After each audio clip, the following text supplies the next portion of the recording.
Hello, this is Supervisor Steve Christie. Can you hear me? Loud and clear. Thank you. Thank you.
Okay, good morning.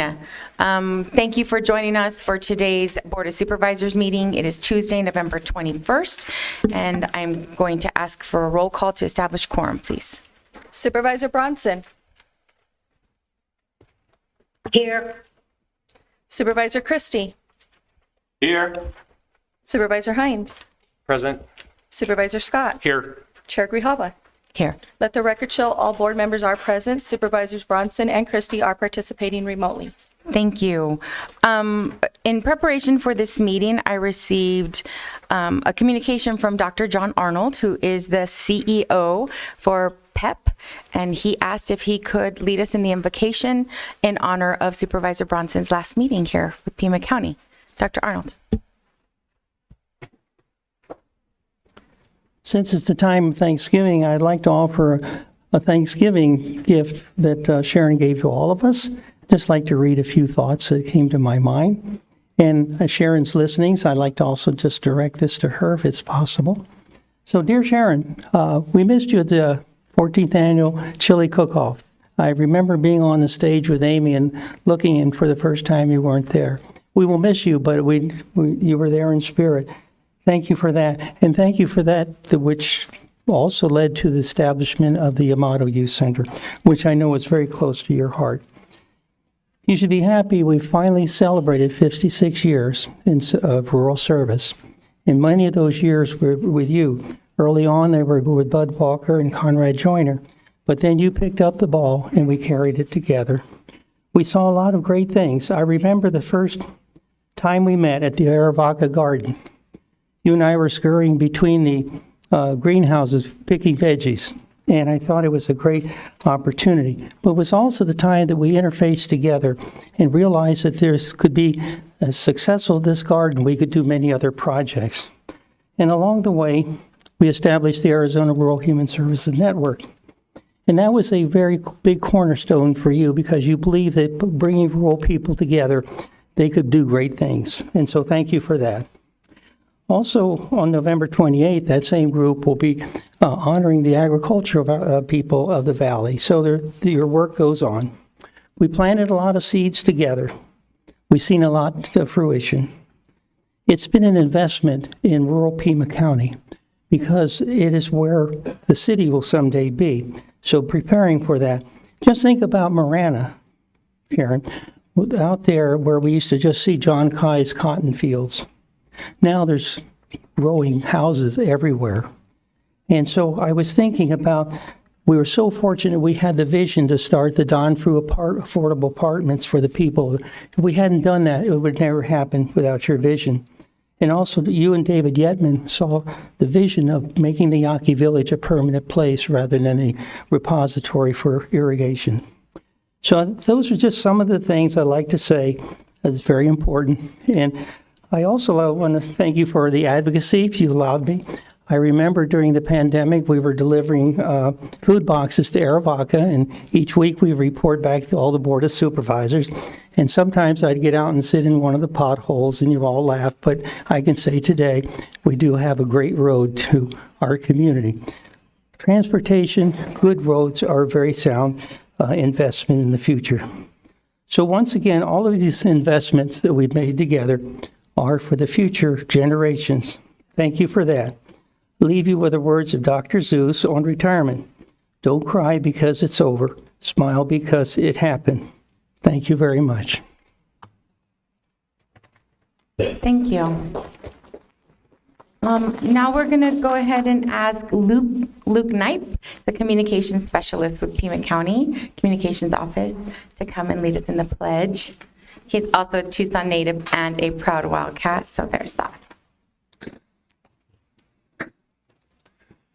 I pledge allegiance to the flag of the United States of America and to the republic for which it stands, one nation under God, indivisible, with liberty and justice for all.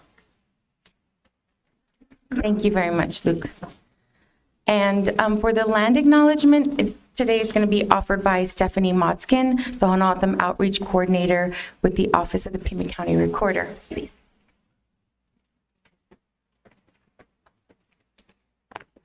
Good morning, Board of Supervisors. I am Stephanie Motzkin, and I was born and raised here in Tucson, Arizona. My parents are Beatrice Vargas and Ronald Homi-Waitiwa. On my mother's side, we are Hispanic, and on my father's side, we belong to the Hopi tribe, the Tohono Nation, and the Akimarotam, or the Pima tribe. I have been with the Recorder's Office since 2019. And I'm proud to serve as the voter outreach coordinator to the Tohono Nation, as well as a certified election officer. I come from a long line of military veterans, so I'm very pleased to be able to serve my country and my county through my work at the Recorder's Office. Thank you for having me here. On behalf of all Pima County residents, we honor the tribal nations who have served as caretakers of this land from time immemorial and respectfully acknowledge the ancestral homelands of the Tohono Nation and the multimillennial presence of the Pasquayaqui tribe within Pima County. Consistent with Pima County's commitment to diversity and inclusion, we strive toward building equal partner relationships with Arizona's tribal nations. Thank you. Thank you so much, Stephanie. Now we're on pause for pause, and we have a guest in person.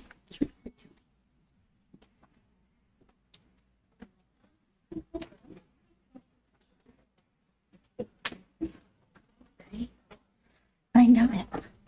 Good morning, everyone. My name's Kaylee. I'm the Public Information Officer for Pima Animal Care Center. Today I brought Papa. Papa has a really great frosty face. He's one of my favorites, but don't tell the other dogs. He is 11 years old. He came to us last year when his owner was evicted and was no longer able to care for him. That's unfortunately something we're seeing a lot these days. He is one of many dogs that is looking for a break over the Thanksgiving holidays. So we're offering a short-term foster opportunity, just a few days while you're at home over the break. New research actually just came out that shows that a dog that does go on a sleepover while in foster care is actually 14 times more likely to be adopted. So we're really hopeful that we get some of those pets into foster over the Thanksgiving holiday. You can pick up today or tomorrow. And of course, if you're ready to commit forever, we also have lots of dogs and cats for that.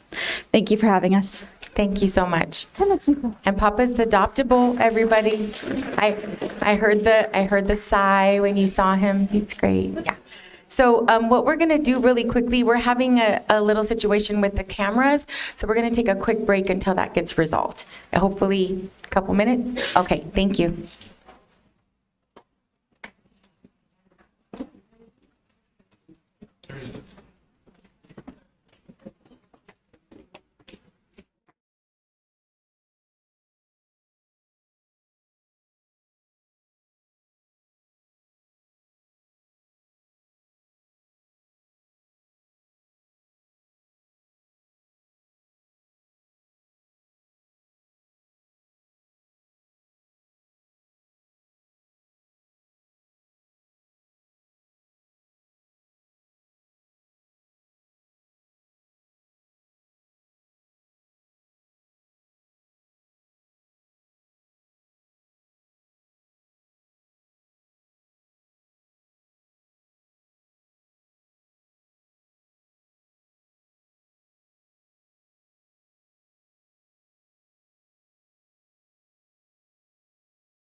Our county administrator, Lesher, has asked for a point of personal privilege.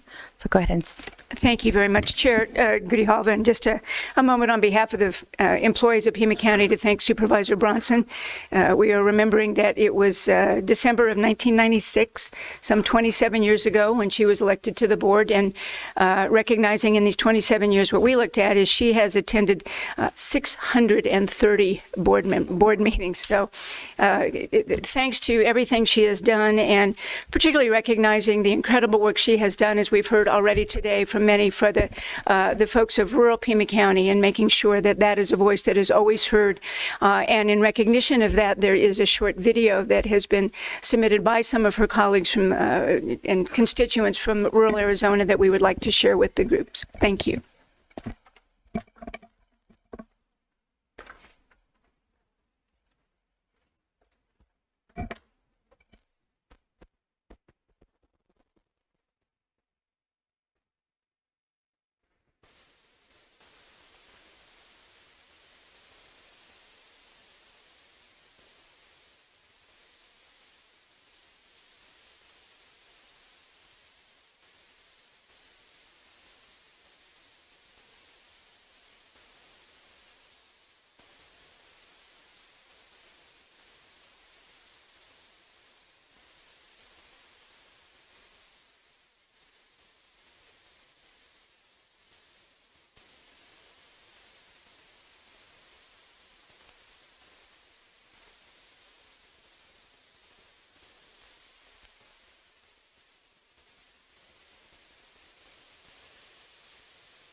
Skip the Adam Sharon Branson. The chairman's up in task. Pima.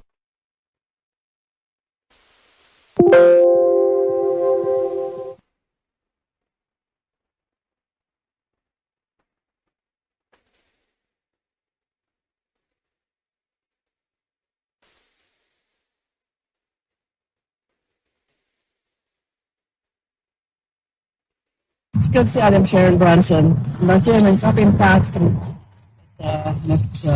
Pima homo nagkukachma mag-tracy mo ay ito bitulong tiya. Pero siya magtasap homispim na hacho. Pero itnakam taso na hacho bajo iya. I just want to say thank you very much, Sharon Bronson. If it wasn't for you, none of this would have been possible. And so we thank you from the bottom of our hearts. I ditto that, Sharon. We couldn't have done the Curlew School project without your leadership, without you stepping forward, and committing yourself and the county and so forth to make it happen. So thank you so much. And, it's led to so much more, but none of it would have happened without your initiative. Many thanks. Good morning. This is Dr. Roman Sotero, Superintendent of Ajo Unified School District. Supervisor Sharon Bronson, La Reina, thank you so much for serving the people of Ajo. You did your job with pride and distinction, and the residents of Ajo will always remember all that you did for this great community. Good luck. Buena suerte. Felicidades.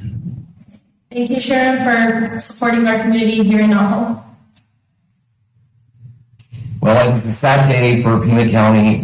We're saying goodbye to Supervisor Sharon Bronson. Thank you so much for all your support. We're standing here in the Chamber of Commerce in Ajo, something that you helped bring to fruition and continue to support along with our business community. You will be missed. Thank you so much. On behalf of us here at the ISDA Maintenance Apprenticeship Program, we'd like to thank you for all the work you provided to Western Pima County and specifically the town of Ajo. So thank you, Supervisor Bronson. Thank you, Supervisor Bronson. I'm here in the historic Ajo Plaza, and the vibrancy and level of energy and the regeneration of the space wouldn't have been possible without the staff and Supervisor Bronson really working with us hand in hand. So thank you, Supervisor Bronson. Good morning, Sharon. This is Kathy, Ajo Transportation. I just want to say congratulations on your retirement. Thank you so much for being an advocate for Ajo and ISDA and Ajo Transportation. For the last few decades, you've been a big part of our success. And I just want to thank you, Supervisor Bronson. Thank you, Supervisor Bronson. Thank you, Supervisor Bronson. Thank you, Supervisor Bronson. Thank you, Supervisor Bronson. Thank you, Supervisor Bronson.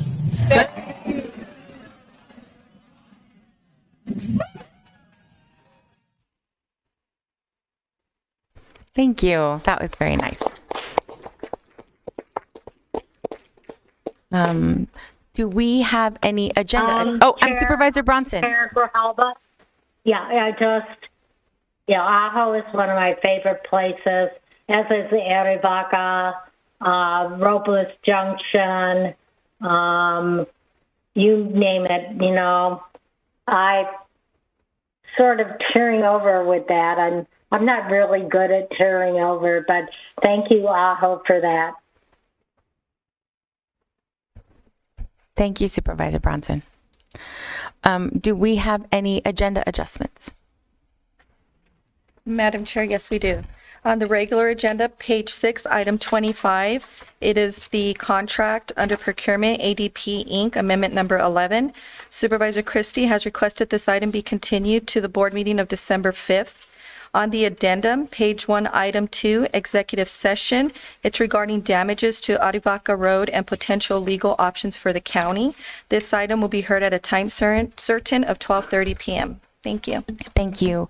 And I did check with Mr. Brown, and we'll just go ahead and postpone all of the executive session items until 12:30 to do them all together. Does that make sense? Okay. All right, and then I did have a request by Supervisor Bronson to move up item 13 on the regular agenda and addendum number 5. So right after the presentation of proclamation, unless there's any concern, we'll go ahead and have those 2 votes. Is that okay? Okay, great. Thank you. So our presentation is of a proclamation to Kelly Maslin. She's the Assistant Director for Strategic Affairs for Pima County Office of Economic Development. She's the coordinator for the Small Business Commission and will be accepting this proclamation on behalf of the Small Business Commission, proclaiming the day of Saturday, November 25th, 2023 to be Small Business Saturday in Pima County. I'll go ahead and move the item. Second. Have a motion and a second. Any discussion? All in favor say aye. Aye. Aye. Opposed? Item passes unanimously.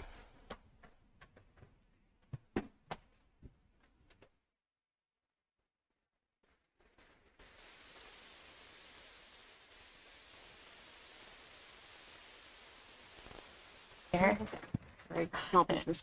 I know. It's okay. We're good. Okay. Whereas the Pima County Board of Supervisors celebrates our local small businesses and the contributions they make up to our economy and community, and whereas according to the U.S. Small Business Administration, there are 33.2 million small businesses in the United States. Small businesses represent 99.7% of firms with paid employees. Small businesses are responsible for 62.7% of jobs created since 1995, and small businesses employ 46.4% of the private sector workers in the United States. And whereas 68 cents of every dollar spent at a small business in the United States stays in the local community, and every dollar spent at small businesses creates an additional 48 cents in local business activity as a result of employees and local businesses purchasing local goods and services. And whereas 72% of consumers reported that Small Business Saturday 2022 made them want to shop and dine at small, independently owned retailers and restaurants all year long. And whereas advocacy groups and public and private organizations across the country have endorsed the Saturday after Thanksgiving as Small Business Saturday, and whereas Pima County values, celebrates, and supports its many and varied small businesses, which create jobs, are the backbone of our economy, and preserve the unique nature of our local communities. Now, therefore, be it resolved that the Pima County Board of Supervisors hereby proclaims Saturday, November 25th, 2023 to be Small Business Saturday in Pima County, and urges residents of our communities to support small businesses and merchants on Small Business Saturdays and throughout the year. Passed and adopted this 21st day of November 2023. Yay. Do you want to say something? Yes. Okay. I'm accepting this on behalf of the Small Business Commission because they are all working at their businesses today. But they also wanted me to make sure that we thank Supervisor Bronson because she was the one that started the Small Business Commission back in 2003. So thank you, Supervisor Bronson. Yeah. Perfect.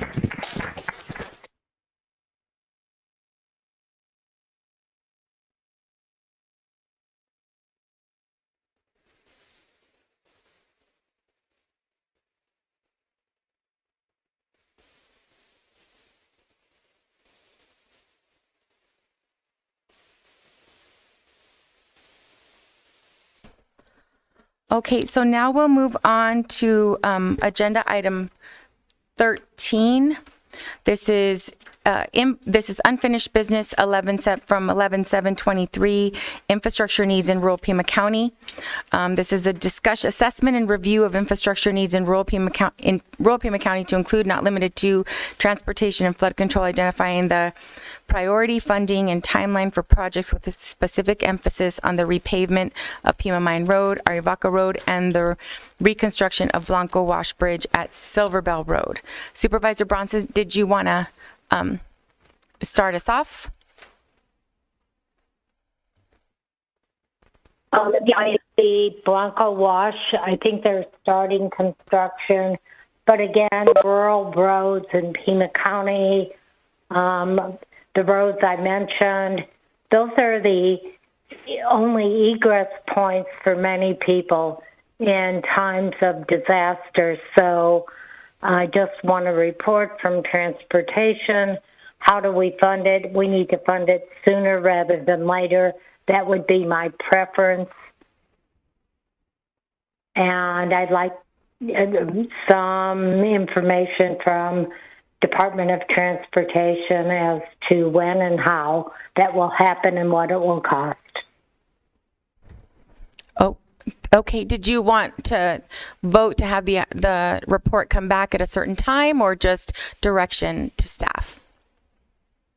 I want it done today, but I know that's not going to happen, Madam Chair. But could I get a report back, and then if there's anybody from transportation that can give me today some timelines and some costs, I would appreciate it. Okay, thank you. Madam Chair, Supervisor Christie. I'd just like to echo Supervisor Bronson's concern about roads in rural Pima County. My district is predominantly rural in nature, and many of their roads have been neglected and overlooked for decades as well. So when the Department of Transportation provides that information that Supervisor Bronson requested, I appreciate it if they could look into the Southeast region, District 4, as far as the conditions and the status of rural road repair in those areas, and to also, in addition to the roads that Supervisor Bronson indicated, I'd also appreciate if they could identify similar road situations in Southeast Pima County and District 4. The Tanque Verde Valley is in my district as well, and Mount Lemmon is on the extreme north end of my district. There are numerous roads and many miles of roads that certainly require attention to. So if that information being provided by DOT at the request of Supervisor Bronson could include those areas of District 4, which again is predominantly rural, I would appreciate that as well. Thank you, Madam Chair. Thank you. Chair Gerhalda. Supervisor Scott. Just to expand on the requests made by Supervisors Bronson and Christie, it occurred to me when I was looking at this item that it's been some time, perhaps since we discussed the budget, that the board got any kind of report on our capital improvement project list overall. And I think that would be helpful information to have in a general sense, along with the specific requests made by my colleagues from Districts 3 and 4. Thank you. Okay, and then we'll move on to addendum item number 5. This is Sahuarita Food Bank doing business as Marana Food Bank and Community Resource Center to provide for the collection, storage, distribution of food in rural Pima County. This is a request for a contract amount of $100,000. Supervisor Bronson, did you want to move the item?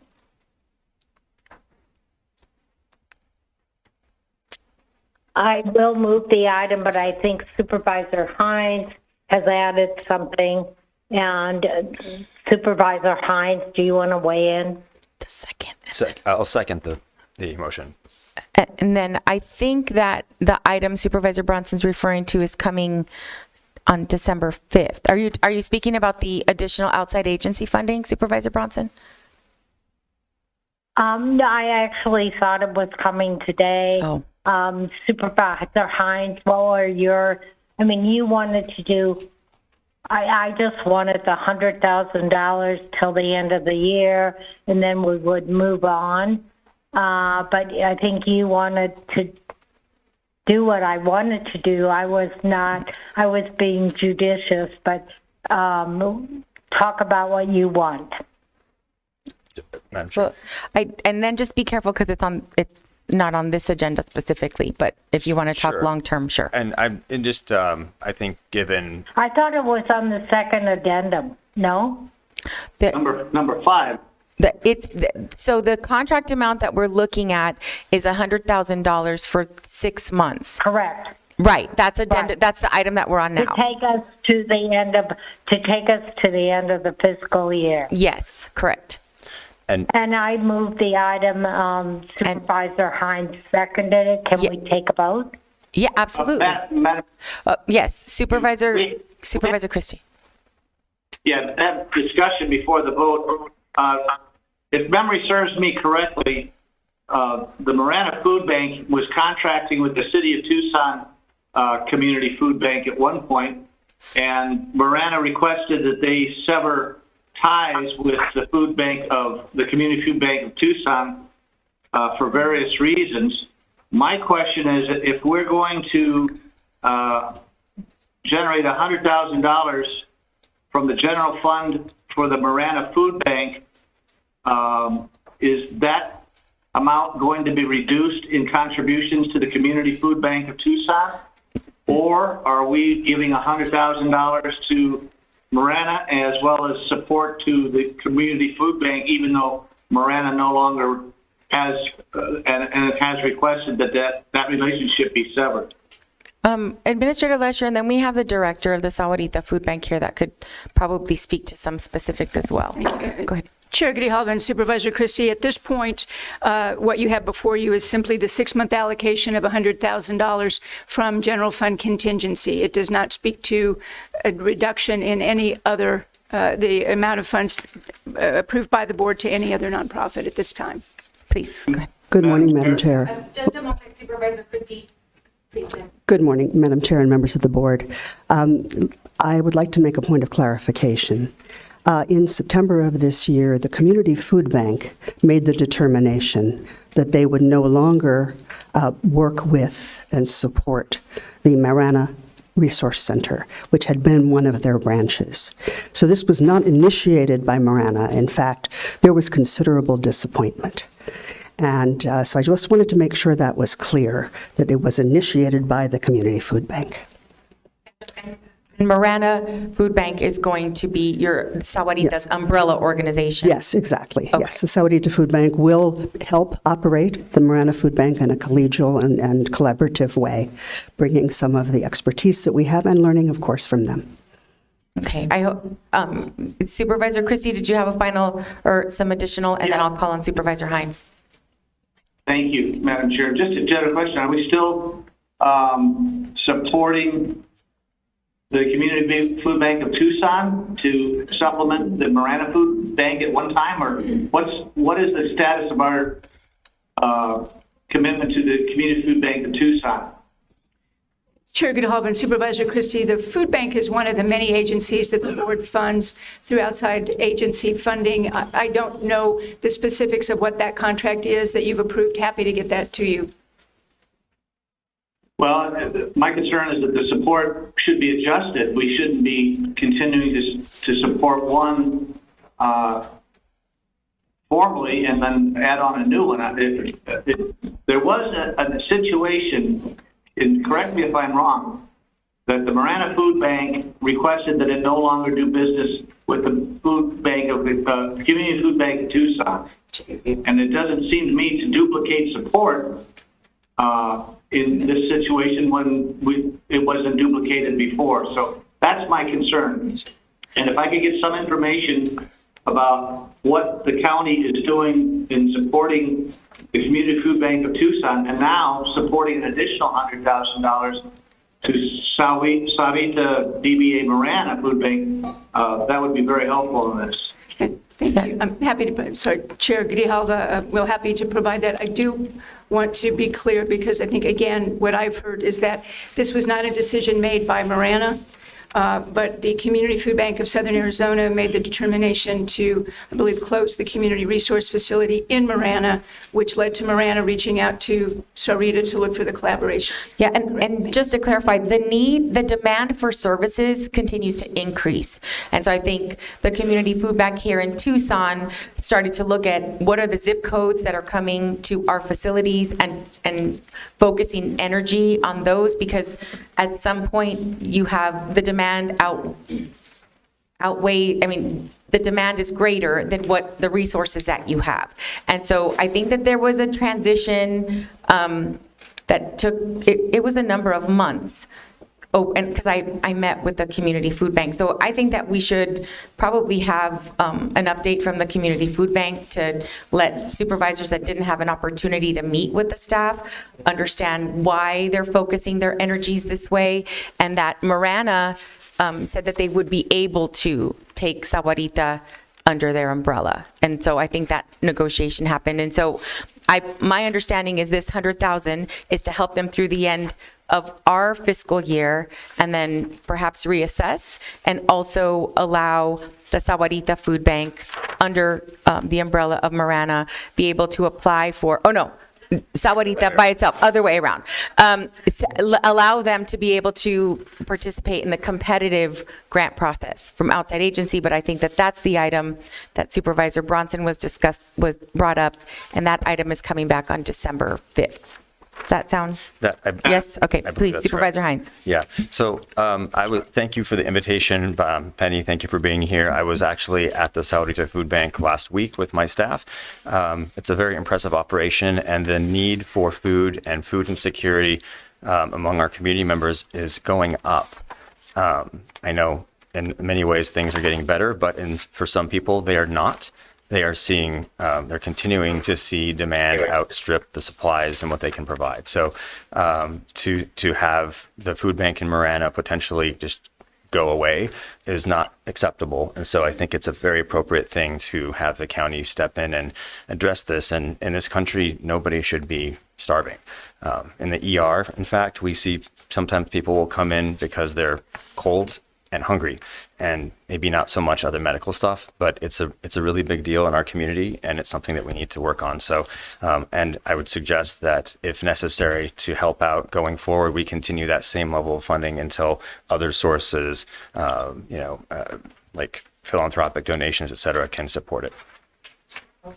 Thank you. Any other? Madam Chair, Supervisor Bronson. I agree with Supervisor Hines, and I am disappointed in the Community Food Bank of Southern Arizona that they only are serving basically city of Tucson. I mean, they're serving in town. They're not taking care of the rural. And I'm understanding that they have a challenge because their funding is declining. But again, I agree with Supervisor Hines and Supervisor Christie. Any other questions or comments? So I'll go ahead and ask for, all those in favor say aye. Aye. Aye. Opposed?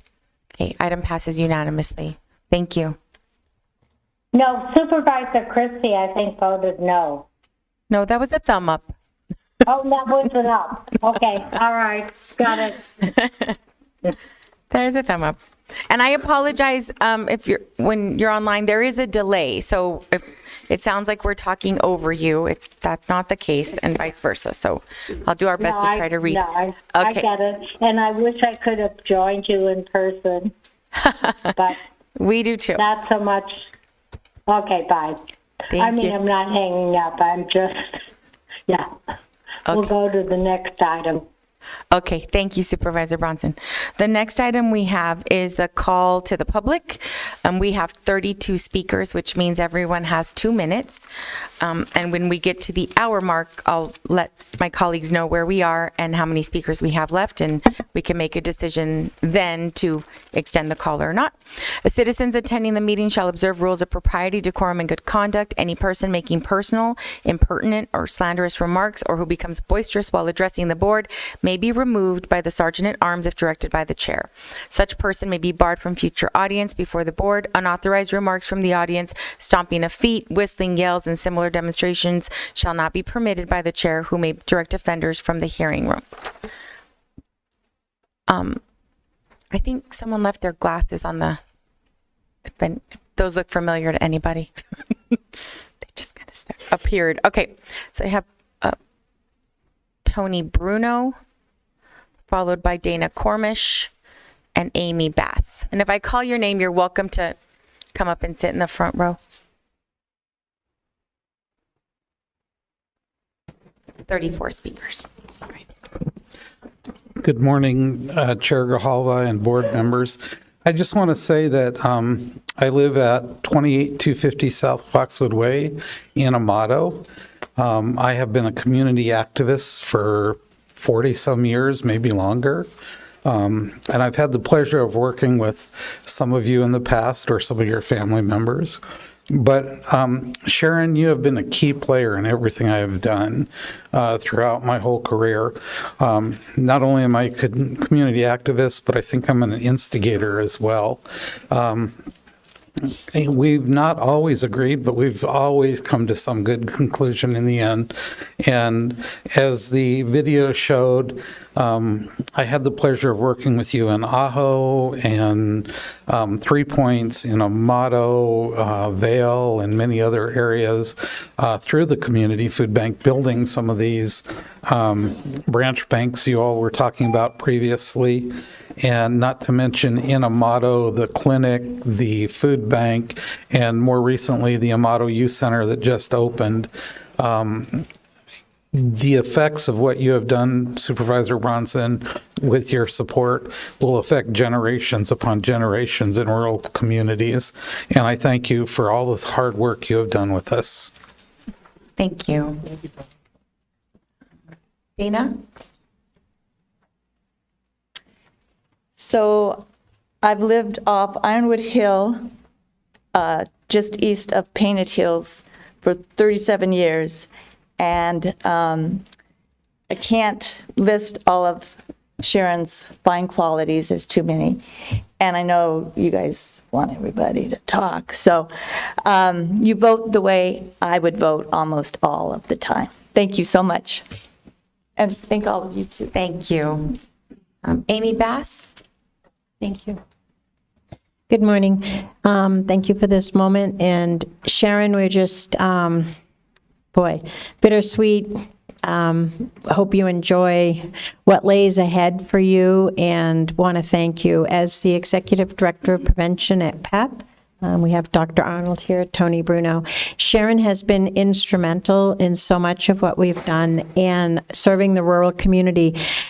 Sharon, you don't do what you do for yourself. It is never self-serving. Sharon is never looking for credit or accolades for any of the great work she's done. We've had lots of conversations where it was really evident to me that Sharon truly cares about the people that live in the rural community and just has gone above and beyond. And our kids, thank you so much. As Tony mentioned, we just opened the new Amato Youth Center, so thank you to all of you. We could not have done this without Pima County. Pima County started this along with PEP and the Sahuarita Unified School District, but if Pima County had not stepped in, and Sharon was down at the Amato Chili Cook-Off a few years ago and addressed the community, and she said, "What do you all want?"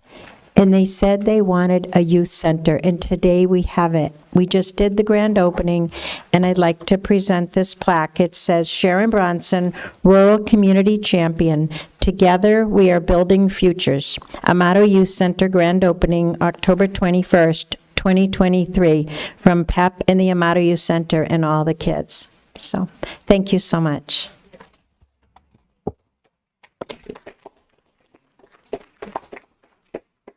Tara Ratliff. It's on the phone, I believe.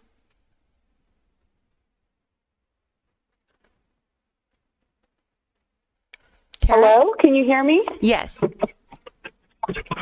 Go ahead. Sorry about that. My name is Tara Radliff. Remove Resolution 2023-64 from the agenda. You say gun violence is a growing public health and safety threat, with 226 people killed last year. This year's rates are lower than in the past 4 years. Why is it a growing problem? 62% of these deaths were suicides, which pose no public health and safety threat to us. Public health is a science of improving people's health. This is not gun violence. Not all people who want to purchase guns are prohibited possessors. You cited in 2020, 21% of people charged with violent gun crimes were prohibited possessors. Why are they the reason for background checks when they are the minority? Friends and family can purchase a gun for a criminal. A background check on the friend or family member will not stop a criminal from getting that gun. Universal background checks will make it harder for criminals to buy guns. It will cause an increase in their thefts, assaults, vehicle break-ins, burglaries, and home invasions. How will you respond when crime rates skyrocket, emergency room visits and hospitalization costs increase, and our safety is taken away? Your citation for authority was copied from a 2020 resolution requiring persons to wear face coverings. How do statutes for face coverings relate to gun violence? You have specifically defined authority granted to you by the Arizona legislature. Which statutes give you the broad authority to protect public health and safety? Marcener versus Pima County. The court upheld an ordinance only to protect public health. This case describes health as related to the spread of HIV, not gun violence. You cited ARS 36183.02. Each county shall investigate all nuisances, sources of filth, and causes of sickness, and make regulations necessary for public health and safety of the inhabitants. How do sanitary regulations pertain to your authority to adopt and enforce background checks? And finally, the ATF is federal. This resolution is not your jurisdiction. Thank you. Thank you. Dixie Ward, followed by Kevin Daly and Lori Moore. Hi, I'm Dixie Ward. I've been a resident out in Wrangler Ranch for 31 years. I'm here to represent the residents out there. Pima Mine Road has not been repaved since 1993. In 1993, they did a chip seal on it. I myself have replaced 2 front ends on my van, let alone my water truck, because we have to haul water out there. There's numerous people that, you've seen on the news. We're just wanting to get this brought to the attention to, I give you a petition. The school board has signed it, transportation, the damage that it causes to the buses, the fire department, how it's delayed, they're delaying response time out there because the road is so bad. I'm just here to represent, I'm hoping that with Sharon Bronson, I wish her a speedy recovery, but I hope with her stepping down, it doesn't delay getting the road repaved anytime. So that's what I'm here for. Thank you. Thank you. Thank you. Kevin Daly is online telephonic.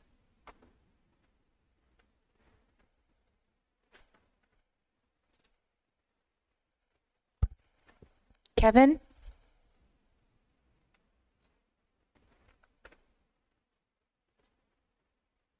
If he comes back online, can you let me know? Okay, we'll just hold it. Lori Moore, followed by Shirley Ricard, Robert Carter, and Sharon Fickus. Good morning. My name is Laurie Moore. I'm a U.S. citizen in District 1. My topic today is the genital agenda. For months, we have brought to your attention the kiddie porn that is in the Pima County Public Libraries. Pima County libraries are funded by this Board of Supervisors using our tax dollars. The problem is, after this board writes the check to the libraries, the supervisors apparently wash their hands of any involvement as to the appropriateness of the material available to children. You are all derelict in your duties to keep our kids safe from sexual indoctrination. I carry this book with me, Let's Talk About It, a graphic guide to sex for teens, to show people the type of books that your child has access to in our public libraries. They are appalled. Who benefits from sexualizing children? I will tell you who. Pedophiles, sexual predators, or as the left likes to refer to them, minor attracted people. Sexual predators for decades have tried to lower the age of consent, and if innocent children are being groomed for sex, that could happen. What better way to help that along than to introduce the children to sex through cartoon characters engaging in it? If kiddie porn can be found in the library, it must be okay, right? After all, I showed this book to Chairwoman Grijalva, and she did not see anything wrong with it. Our kids cannot read, write, spell, think, or do math at grade level, but this board will stock kiddie porn in the libraries that show them how to masturbate. Diabolical. Maybe the kids would start using that catchy, powerful phrase, "It's my little body, it's my choice." And when they grow up, maybe they would want to be a sex worker. Supervisor Hines says there's nothing wrong with that. We need board members with morals and values who protect our children, not child grooming socialists. Do not fund these libraries unless you intend to supervise what goes in them. Kevin Daly is back on.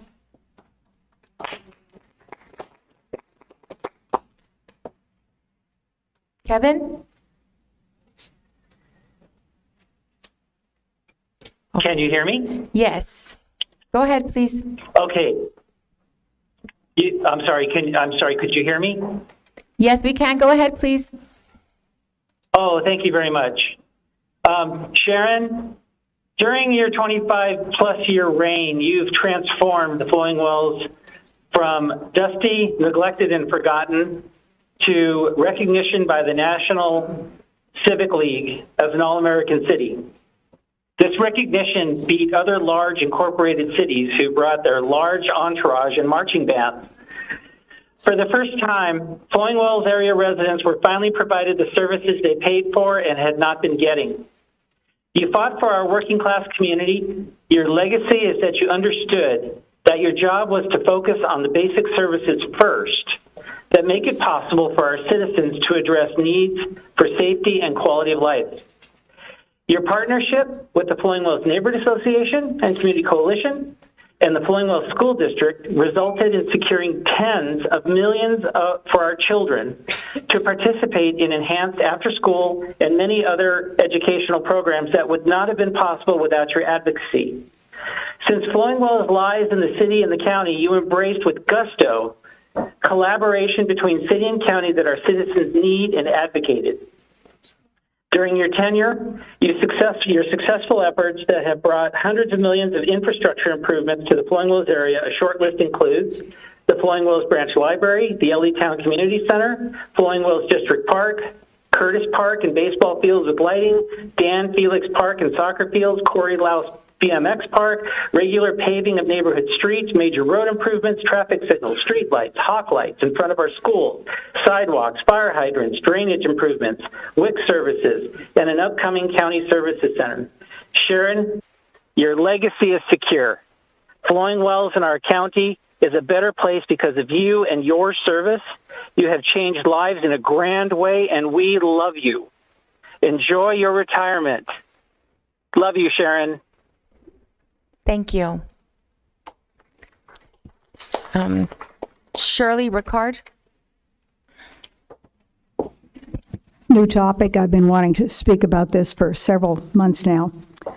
You are all hell-bent on supporting the exchange of our gasoline and diesel-powered vehicles for electric models within just a few short years. You've not experienced yourselves how utterly impossible it is to travel between states in such a vehicle. There are not nearly enough charging stations, nor will there ever be. And the amount of time that a charging station takes to fuel is preposterous. One would have to plan an entire extra day to their travel schedule just to factor in that time expenditure. And as for the cost of fueling an electric vehicle, 23 gallons of diesel fuel is required for each charging. At today's prices, that's $101 per charging.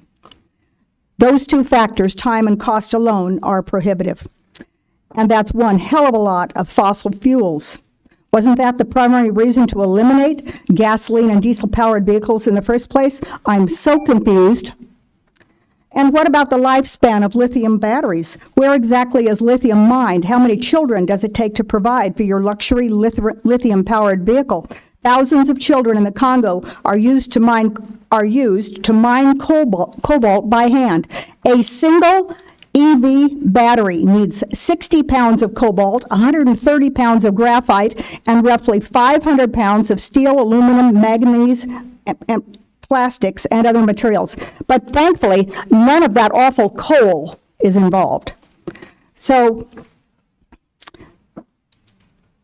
when someone who has half of a brain actually considers the ultimate cost of these electric vehicles, they will rightfully choose the correct response.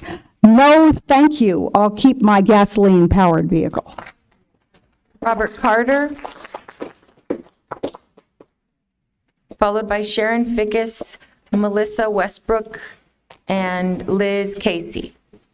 You can actually give it to staff over there when you're done speaking. Thank you. All right. Good. Hello.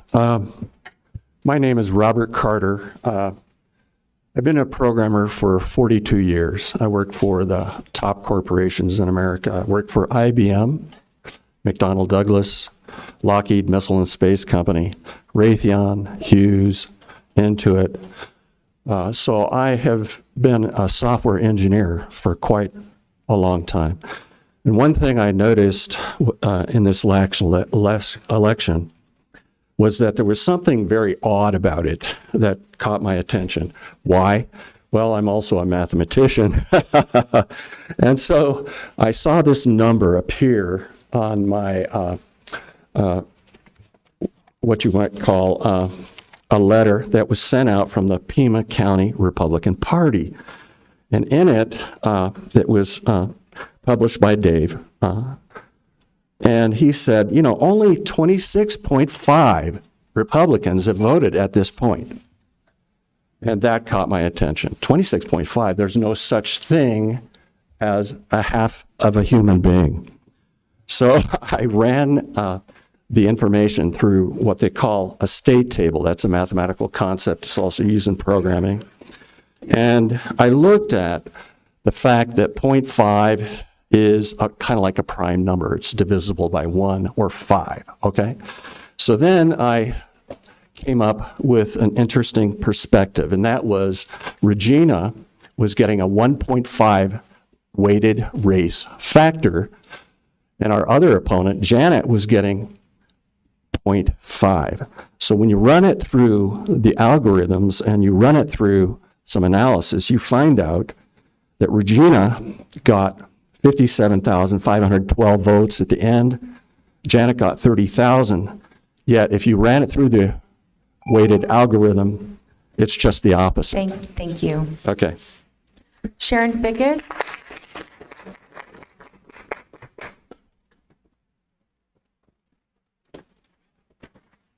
Good morning, Supervisors. I'm Sharon Fickus, legal resident of Pima County. I'm encouraging Pima County residents and their citizens to be educated on your activity. I want the citizens to stop watching your lips moving. I want them to pay attention to your voting record. Your voting record provides a basis to evaluate your activity and your priorities. The funding for illegals comes from various locations and federal and state support. But I wonder, do you ever look back and consider what has happened and the effects that your vote has on Pima County? Your individual activity, your individual vote, it really matters, even though we don't like it. You're affecting Pima County. And do you ever demand Jan Lesher to direct the 64 employees she has in the Grant Management Innovation Department to seek out any type of funding and a method somehow to close our southern border? Do you ever think about maybe doing that? I'm struggling to find any activity where the Board of Supervisors stops this invasion. Your priorities are clear. We just need to follow your vote and follow the money. Current information from the Center Square indicates 775,000 illegals have passed through Pima County southern border, and we have 4 million illegals in the United States. Well, where are they? Do we know? Do you even know the ones that you pass through? Are you watching any of them? Well, the $64 million question is, are they looking for a better life and or are they just planning some trouble? We don't know. How much longer will you support them? And your current vote already supports the millions of illegals who are threatening our way of life. Some blue cities are allowing illegals to vote in local elections. Will you support that here in Pima County? Is that your plan? Do you care? In case you haven't noticed, many of us here, we do care about what's happening. And based on your voting record, our plan is to get you out of office in 2024. Thank you. Melissa Westbrook.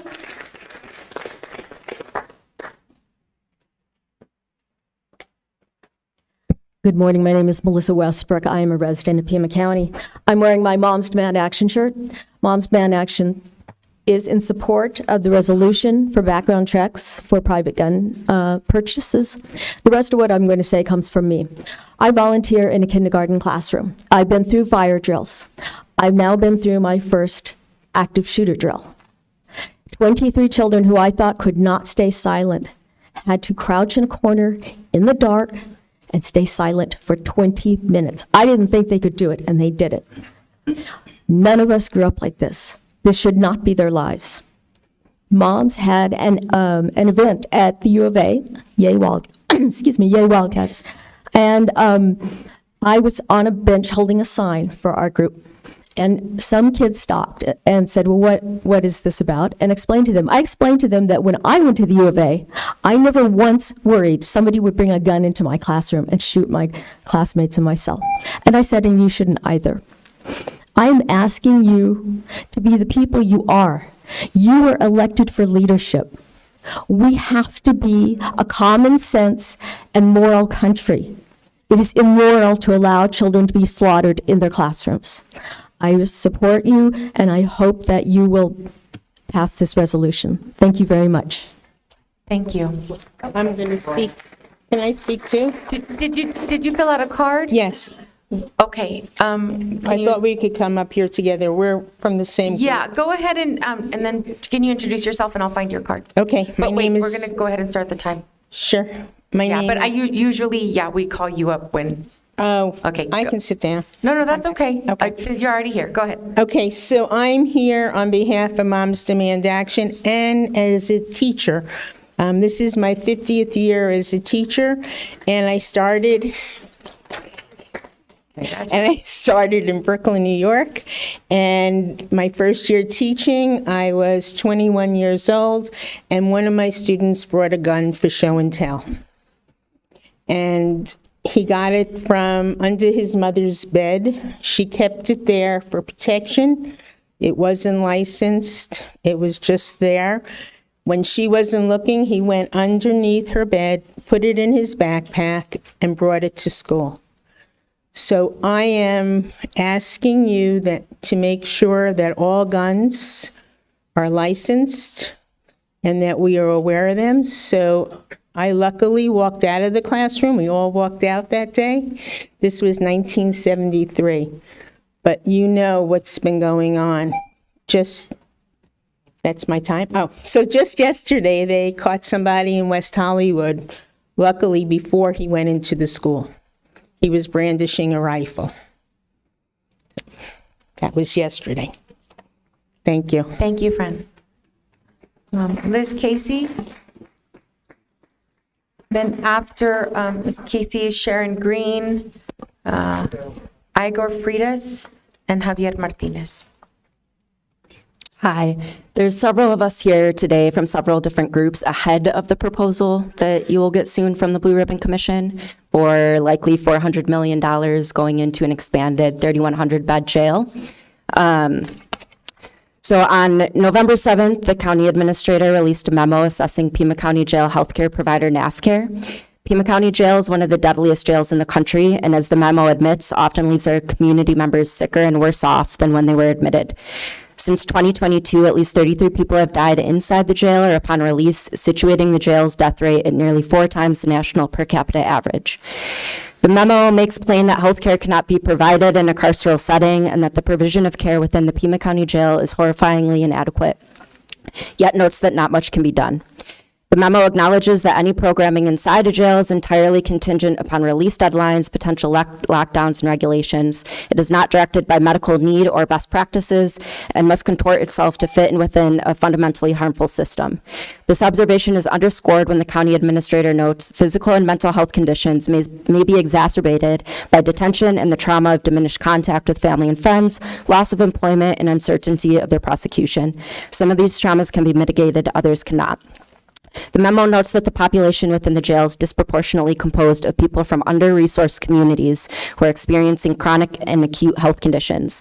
More than 80% of the adult population in the jail have a chronic condition, 40% have a substance use disorder, and 50% have a mental health disorder for which they require medication. By this assessment, we are condemning already under-resourced communities to jail in place of funding community-based services. Continuing to invest in this jail, to fortify it with more services, to throw money at its medical care contractor, to expand its bed space makes no sense, not just on a moral standpoint, but from logical and financial standpoint as well. There's actual community-based services that are more evidence-based that would actually help. Thank you. We have. Can I Thank leave you. this? Yes, if you could just give it to Steph there. Thank you. Sharon Green. Good morning. I have a short story today. A young woman was finishing her freshman year of college. She'd become a liberal in favor of higher taxes and support for more government programs, a redistribution of wealth. She and her conservative father had a discussion regarding their opposing views. She was taking a challenging course load but had a 4.0 GPA. Her friend was partying instead of studying and had a 2.0 GPA. Her father suggested she go to the dean's office and lower her own GPA to 3 and raise her friend's to 3. She was appalled at such unfairness. Her father said gently, "Welcome to the conservative side of the fence." Which side of the fence do you sit on? If a conservative doesn't like guns, he doesn't buy one. If a liberal doesn't like guns, he wants all guns outlawed. If a conservative is a vegetarian, he doesn't eat meat. If a liberal is a vegetarian, he wants all meat products banned for everyone. If a conservative is a non-believer, he doesn't go to church. A liberal non-believer wants any mention of God and Jesus silenced. Before you decide what your values are, you should listen to Glenn Beck's program yesterday by a Chinese communist who grew up under Mao. She has written a book called Mao's America, A Survivor's Warning, about living under Chinese communism. We are about there, she says. And Live Not by Lies by Rod Dreyer, another book about communism. The realities of communism are quite grim. Thank you. I pray God gives you wisdom to live by truth and not by lies. Thank you. Igor Freitas.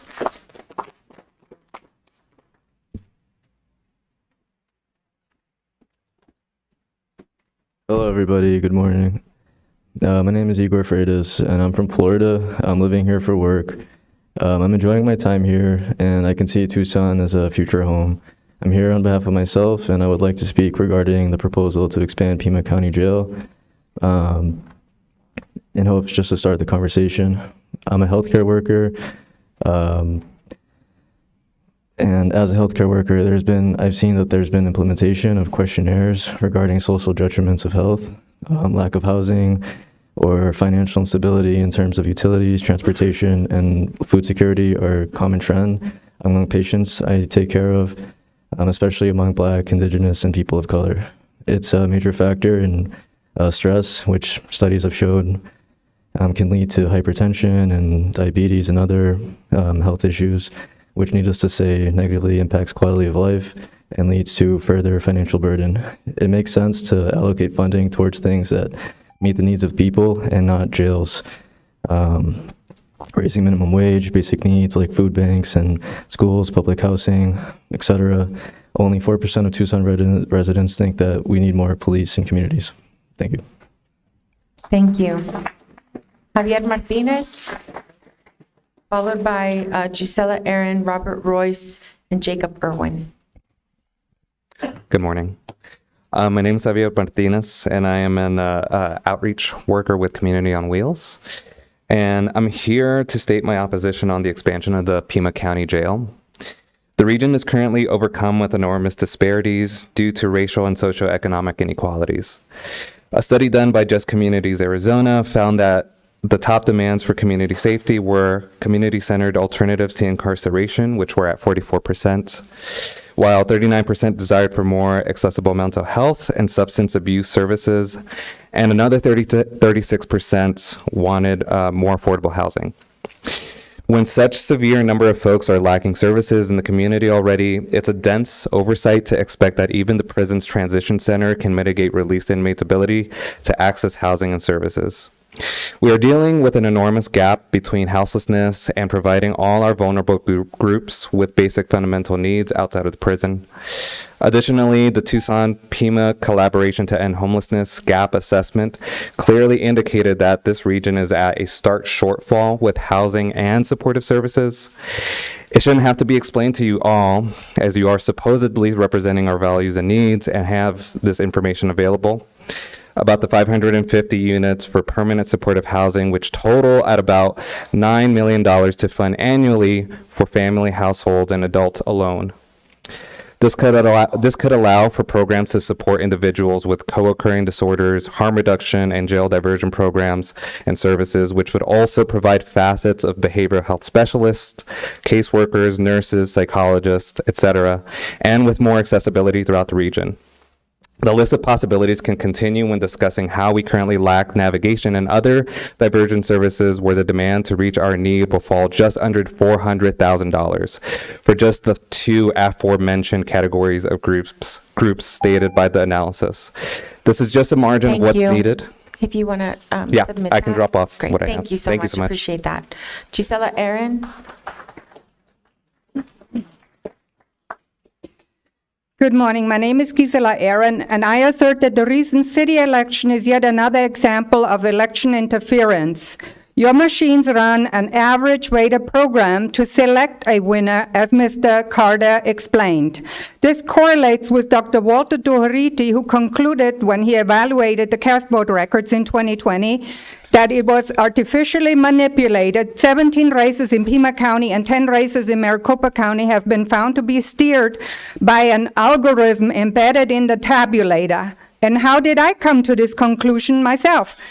My neighbors posted screenshots of various election days, and they made fun of the changing numbers, so I investigated. November 7th, election reported 693,324 registered voters, and then they adjusted to 409,687. However, the best example is your own candidate numbers, which fluctuate up and down. For example, Romero, November 7th, 47,749 votes. November 8th, on your website, it shows 57,512 votes cast. On November 9th, we have a screenshot of a neighbor, and I provided the information there, 51,182. How did she lose 6,900 votes suddenly? But yet the next day, November 10th, she picked up again the higher number of the previous days. This shows fraud and manipulation. You have to prove to us that the election is valid, that this is true. I demand that Pima County cancel agreements with private corporations like ESNS, Eric Runbeck, Tenex, and Mr. Prasad of Celios LLC, who oversees our county database from his private home. He has the highest level of access to add, delete, update, patch the database. We do not trust him. The Oracle database has been hacked in 2020, the SolarWinds hack. You and IT experts, you have to prove to us that this is correct. If you can go ahead and submit your stuff. Thank you. Robert Royce, followed by Jacob Irwin, Nick Bruno, and Penny Pestle. I'm Robert Royce, in the process of preparing to initiate the process of putting a Jefferson party on the ballot here in Pima County and in the city of Tucson. I've been standing here for 18 months, waxing Jeffersonian. Most recently, I promised the 5 most profound things that Thomas Jefferson did as president. I've covered the first 4. What was number 5? The final profound thing that Thomas Jefferson did, not only as president, but in his life. Yes, he banned the importation of enslaved people into the United States of America.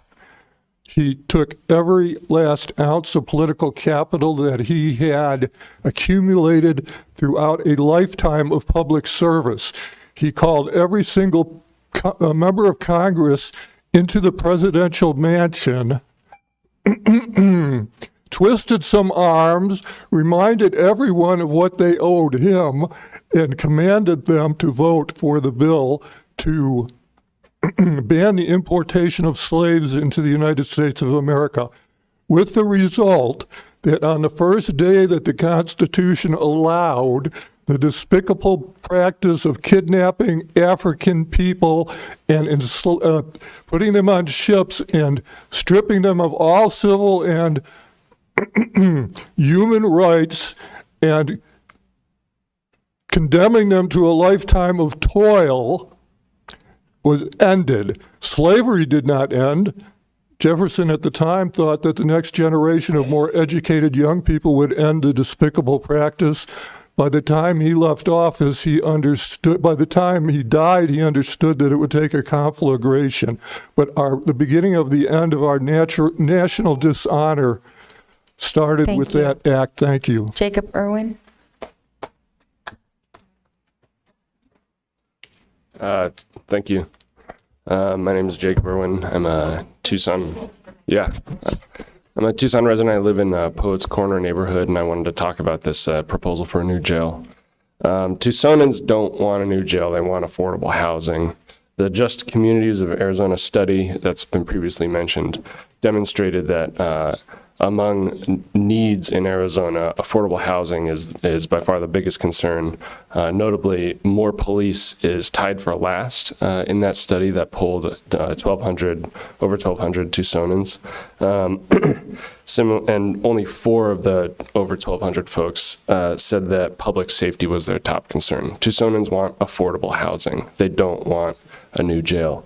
And this is because we don't want to see our neighbors and community members living in parks or living in a jail. We want to see people in houses.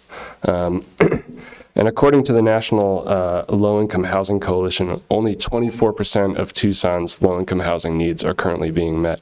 Meanwhile, 15% of office spaces in Tucson are lying empty. Those spaces could be converted into housing. There's other spaces that could be converted into housing. Tiny homes, there's one tiny home project in Syracuse, New York, established that tiny homes can be built for a cost of $28,500 with just 10% of the proposed $400 million that might go to this new jail.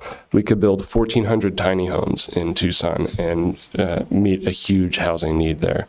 So Tucsons don't want a new jail. They want affordable housing. Affordable housing is achievable at a much lower cost than a new jail. And I guess that's all I have to say. Thanks. Thank you. Nick Bruno. Hello. I'm from the Tucson Tenants Union, and also just wanted to make a quick aside about the land acknowledgement and questioning how you can demand a land acknowledgement as we're occupying O'odham and Yaqui land, while also in October under some resolution from Christie calling for full support of Israel, which has called for basically supporting them through their 13,000 people that they've killed, including 6,000 children, journalists, healthcare professionals, over 100 UN officials around the world has been deemed as genocide and almost uncountable war crimes. So that should be ashamed, and we should rescind that resolution. But I'm here to oppose the jail expansion. We know, like everybody else who has been opposing this has said, that jails absolutely devour the wealth of our community, things that we could be putting towards subsidizing housing, public education, healthcare. And we know that they're there to not only disappear people on the streets and people who use drugs, but also further racially marginalize folks and further criminalize people who are already in difficult situations like that. We could be also spending that money to take on domestic abuse and take on food supplies. I thought it was amazing that there was, shade thrown at the food bank for how large of a scope that it serves when we're talking about $400 million for a jail. That was pretty amazing. But anyways, with concern to students, elders, people with disabilities, families, migrants, people in any sort of hardships, we need affordable housing options. We need to know that not having those is a threat to all of us. Thank you. And feel free to email that to supervisors or through the clerk's office. Penny Pestle, followed by Garland Spake. I'm butchering your last name, I'm sorry. Drew Fellows and Tima Cannon. Thank you. Good morning. Thank you so much for the opportunity to appear and to speak earlier. And thank you for your support of the $100,000 for the Marana Food Bank. I am bringing a message of thanksgiving. There's so much that we are dealing with. It's a challenge. But I do want to thank particularly Supervisor Bronson for the incredible work you have done to help the under-resourced people who surround our populated areas and those folks who live in cities. You've been such an advocate for those who have been underserved, and I think it's inspired our county to pay a great deal of attention, increasing attention to those issues. Our food bank serves a great many people who are in under-resourced communities.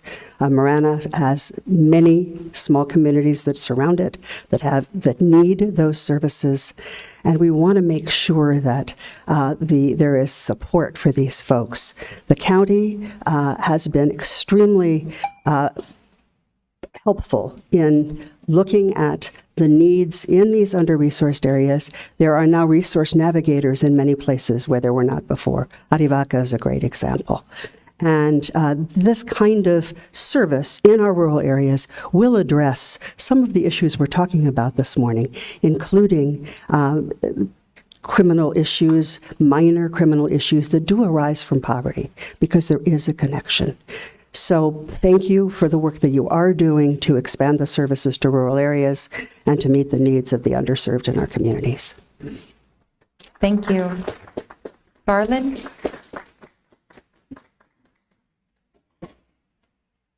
How do you say your last name? Spate. Spake, okay, thank you. Hi, so my name is Garland Spade. I'm a resident of District 2 in the city of Tucson. I'm here to express my opposition to the prison expansion. I know there's a lot of statistics and figures going around about how that doesn't really work for the city, but I want to speak to my personal experience with unhousedness and the carceral system here. I lived a profoundly abusive environment when I was 18 and ended up on the street, addicted to drugs. And during that time, I had increasing interactions with law enforcement, went from living in a car to living on the streets when they took my car away. Things just got worse and worse. You know, like dealing with cops, dealing with social services, nothing helped me out. Entered the diversions program. That wasn't effective at treating my issues. It wasn't until I had a more profound social safety network that helped me address some of my underlying issues that allowed me to get out of those situations, right? And so as we start considering the expansion of our prison system and increasing our rates of incarceration and increasing enforcement on these matters, I'd ask you to consider people who, don't have the privilege of being a white man like me and can, don't get out of those situations so easily, how that makes their lives so much worse, right? And so, let's act with the values that reflect the Pima County and the city of Tucson. Let's act with compassion and empathy and support people that need assistance, not penalize them. Thanks. Thank you. Drew Fellow?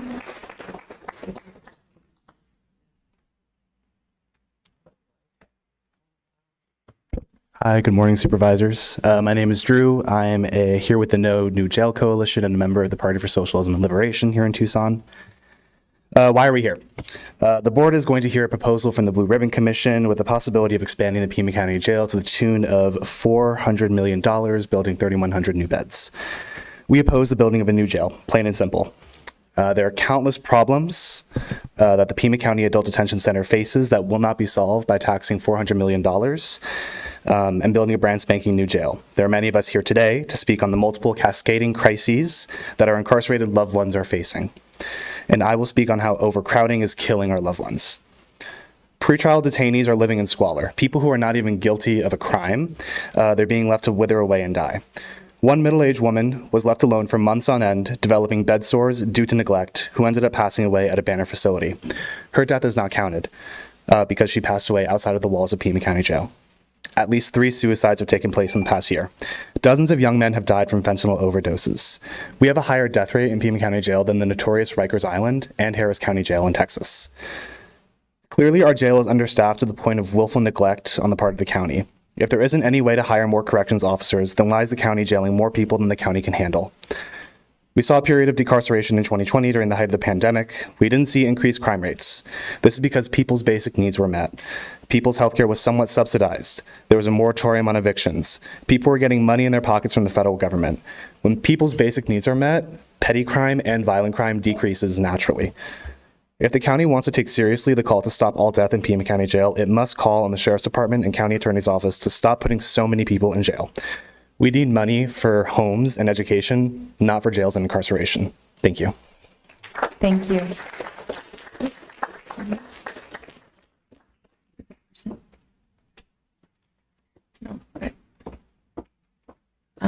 Cannon?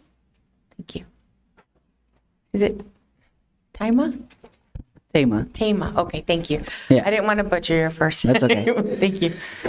All right. So, hi, my name is Tama Cannon. I'm a Tucson native, born and raised, Pasquayaki tribal member, and I am here to announce my opposition to the jail expansion. I was actually arrested on Friday night, so I can tell you firsthand the dehumanization that I faced in just the short amount of time that I was there. We don't need to put more money into facilities that perpetuate these cycles of incarceration.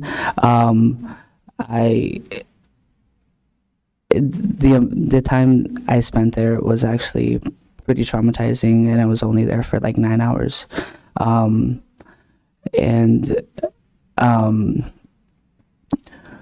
just wanted to say that we don't need a new jail. We can invest in community care. We can put $400 million into programs that have been proven to help people. Like my constituents have said, when people's basic needs are met, you'll see a decrease in population in jails. And thank you for your time, and I really hope that you guys can uphold the majority of Tucson's values in investing in community and not tearing us apart by putting our friends and families and loved ones in cages. So thank you. Thank you. Aaron Cross, followed by Caroline Isaacs and Ralph Polo. And I would ask if you're going to have conversations, if you can go out into the lobby, because I know it's distracting for the speakers if they can hear people behind them. Aaron, yeah.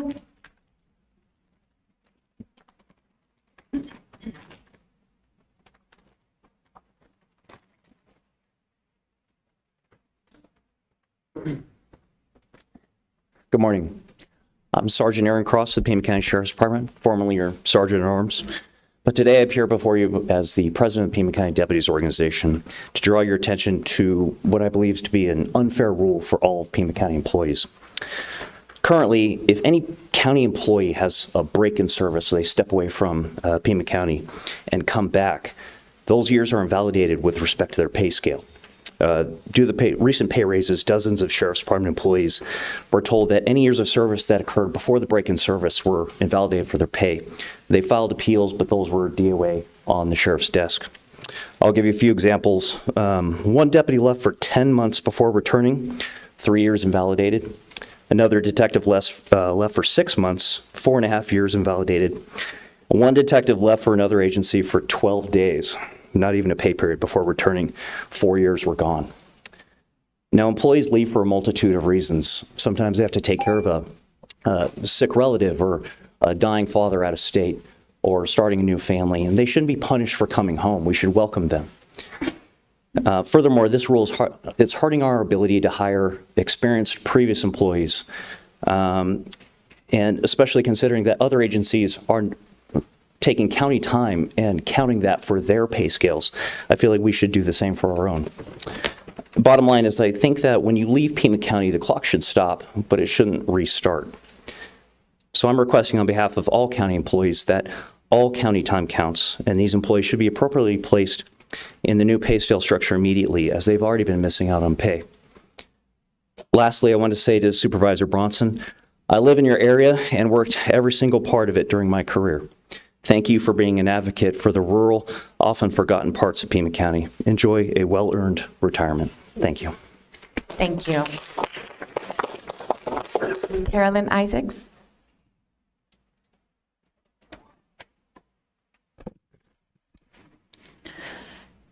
Good morning, Madam Chair, Supervisors. My name is Caroline Isaacs. I'm the Executive Director of Just Communities Arizona, and I'm here in opposition to the proposal for an expanded jail.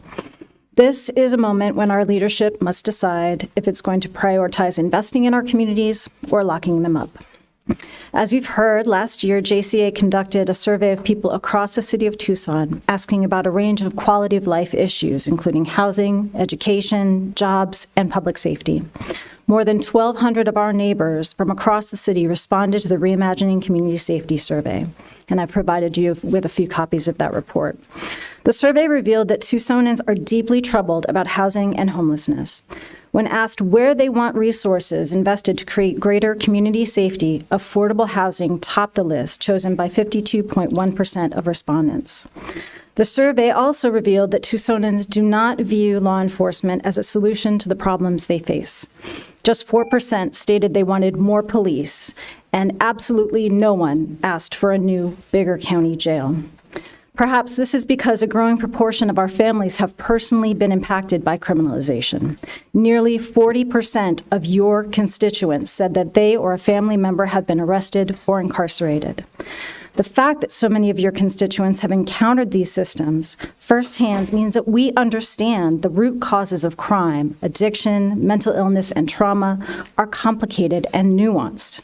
We know incarceration does not fix these problems, it exacerbates them. Pima County residents know what actually makes us safer. When asked what resources would you like to see more of in your community, the top responses were affordable housing, affordable and accessible mental health care, and better resource schools.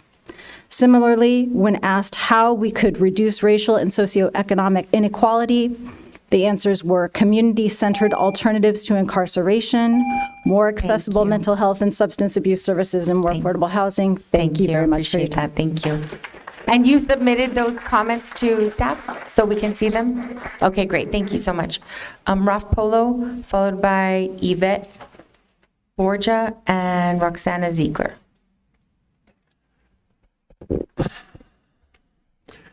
Judeo-Christian values are imperiled this very moment in America. From freedom of speech, religion, press, and the right to petition the government for redress of grievances, like let's get back to 3 minutes and stop this ridiculous 2-minute business, are all Western civilization's ideas that have evolved from Moses to Socrates, to the founders, to the current era. Israel is fighting for its survival against barbarians identifying as terrorists.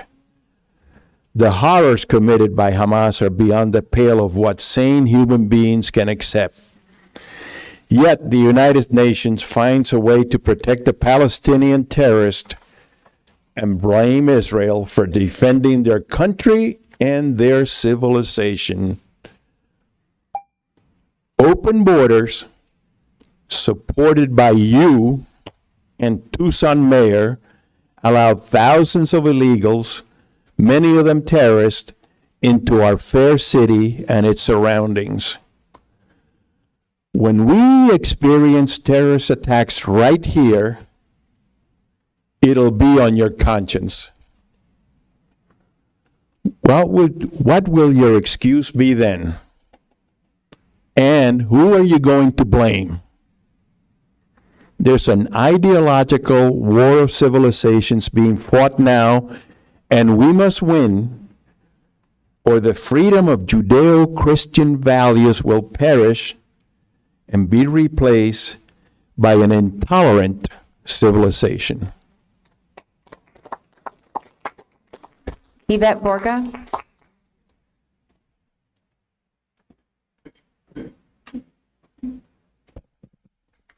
Hi, my name is Yvette Borja, and I've been a Tucson resident for the last 5 years. I'm here to talk about the community opposition to the expansion of the Pima County Jail, and I want to talk about the effect that the jail has on juveniles, which might seem like a counterintuitive thing to discuss, because we're here talking about the Pima County Adult Detention Center, and yet there are many minors that are incarcerated in the Pima County Adult Detention Center, not in the Juvenile Detention Center, but in the Adult Detention Center. The Sheriff's Own report talks about how there's 25 minors who have been incarcerated this year in the Pima County Jail. And I'd like to point to the Just Communities Arizona report, which, again, I think really illuminates what the social services are that we really should be funding. 38% of respondents evaluated the Tucson public schools as poor, while another 29% could only say that it was fair. 44% of respondents either somewhat or strongly disagreed with the idea that Tucson public schools are preparing our children for the future. And I think the fact that so many children can end up in the school to prison pipeline is evidence of that. Thank you. Roxana Ziegler, followed by Peter Norquist. Good morning. Thank you for allowing me to speak this morning. To the chair, council, I have a council, Supervisor Jan Lesher. Those who don't know me, I am a councilwoman for the town of Marana, and here to just honor my friend, Sharon Bronson. She and I go back, I know it's 26 years, Jan, or 27. She was running for the Board of Supervisors for the first time that year, and I had just come off the Planning and Zoning Commission for the town of Marana. And I don't know, maybe some of you remember Dorothy Charnetsky. She was kind of dabbled in politics, and she insisted that I meet Sharon. And so we ran together, not for the same position, of course, but so I have known Sharon for 27 years. Others have said it, but I'm here just more as her friend and how much she has done for me personally over the years and for the town of Marana. Just look at the town of Marana now. That flourishment that's going on now has been on her watch, and she has helped us in many, many situations that we didn't know quite which way to turn. We've had a few dust-ups in the past 26 years with the county, but right now I think with the new people involved that we have the town, Jan, you've made things a lot more enjoyable, although I was a fan of Mr. Huckleberry's. I just want to ask you to be mindful of who you're going to replace her with. We're a conservative district up in Marana, and of course, Sharon has served us greatly. She is a Democrat, but I would just ask that, and we didn't care, we would just ask Chairman that you think about who you're going to put in there, and because there's a big shoes to fill. Thank you. So thank you. Thank you. Thank you. And I hope you notice I'm giving people a little more time if they're saying something about Sharon or Supervisor Bronson, just because I want to make sure people can get that out. Yeah. Peter Norquist.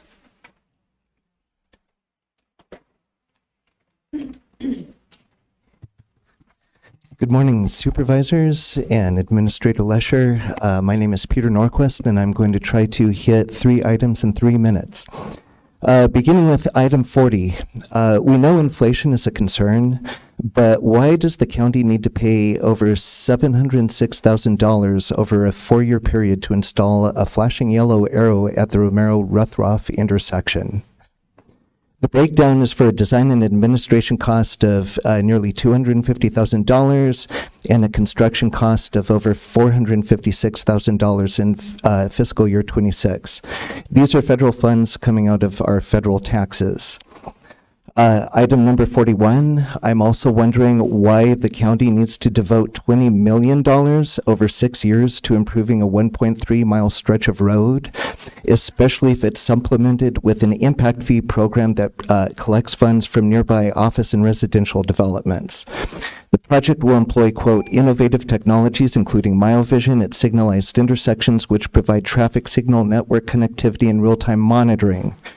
I would assert that we don't need smart spy cameras for mile vision to build out even more surveillance infrastructure than we already have. And finally, item 37. The goals of this grant are to push equity in emergency management, climate resilience, and to promote a ready FEMA and prepared nation. This language makes me nervous since equity and climate resilience are stock examples of language used to indicate increases in government control. Nor does FEMA have a good history of handling disasters if that's really their mission. This matching grant requires 3 emergency test scenarios. Please note that disasters have a curious way of happening after exercise simulations. FEMA has also shown that it will not hesitate to relocate citizens when given the opportunity, especially if they're inconveniently located on land that the government wishes to acquire. I therefore urge you to break the cycle of addiction to federal money and vote no on these items. Thank you. We've hit the hour mark, colleagues, and we have 6 more speakers. So I'd like to ask that we move to allow the remaining 6. Any opposition to that? Okay. So Mike Humphrey, followed by Molly McCassin and David Smith. And feel free to come up to the front if you have called on you. Thank you for taking the extra time. Chair Grijalva and members of the Board of Supervisors, my name is Mike Humphrey. I reside at 3760 North Camino Sinuoso. I serve on the Pima County Board of Health. First of all, I wish to thank Sharon Bronson for her 25 years of dedicated service to Pima County. We collaborate on several projects over the years that I worked with the county, including the Flowing Wills Family Health Center, domestic partner insurance coverage, secondhand smoking regulations. She also saved my bacon several times during my career with the county. For these things, I will always be grateful to her. Okay, I've come today to speak on consent item number 3. I support the proposed ATF Rule 2022R17. It identifies those private individuals who must obtain a federal firearms license and perform background checks in order to sell firearms. The expansion of the background check system helps ensure that prohibited possessors are not able to obtain firearms. The rule change will also allow law enforcement officials to more easily identify and deter straw purchasers, those individuals who knowingly purchase firearms for prohibited possessors. Over the last 2 years, the Pima County Board of Health has adopted motions for both the expansion of background checks and the enforcement of straw purchase laws. The proposed rule will help accomplish both by better identifying both the sellers and the purchasers of firearms. I ask the board to approve the resolution and let ATF&E know that you support the adoption of Rule 2022R17. Thank you and have a happy Thanksgiving. Thank you. Molly McCassin.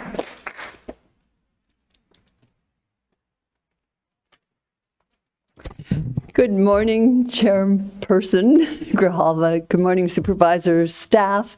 Good morning, community. My name is Molly McCassin. I've grown up in Tucson, lived in Pima County most of my life.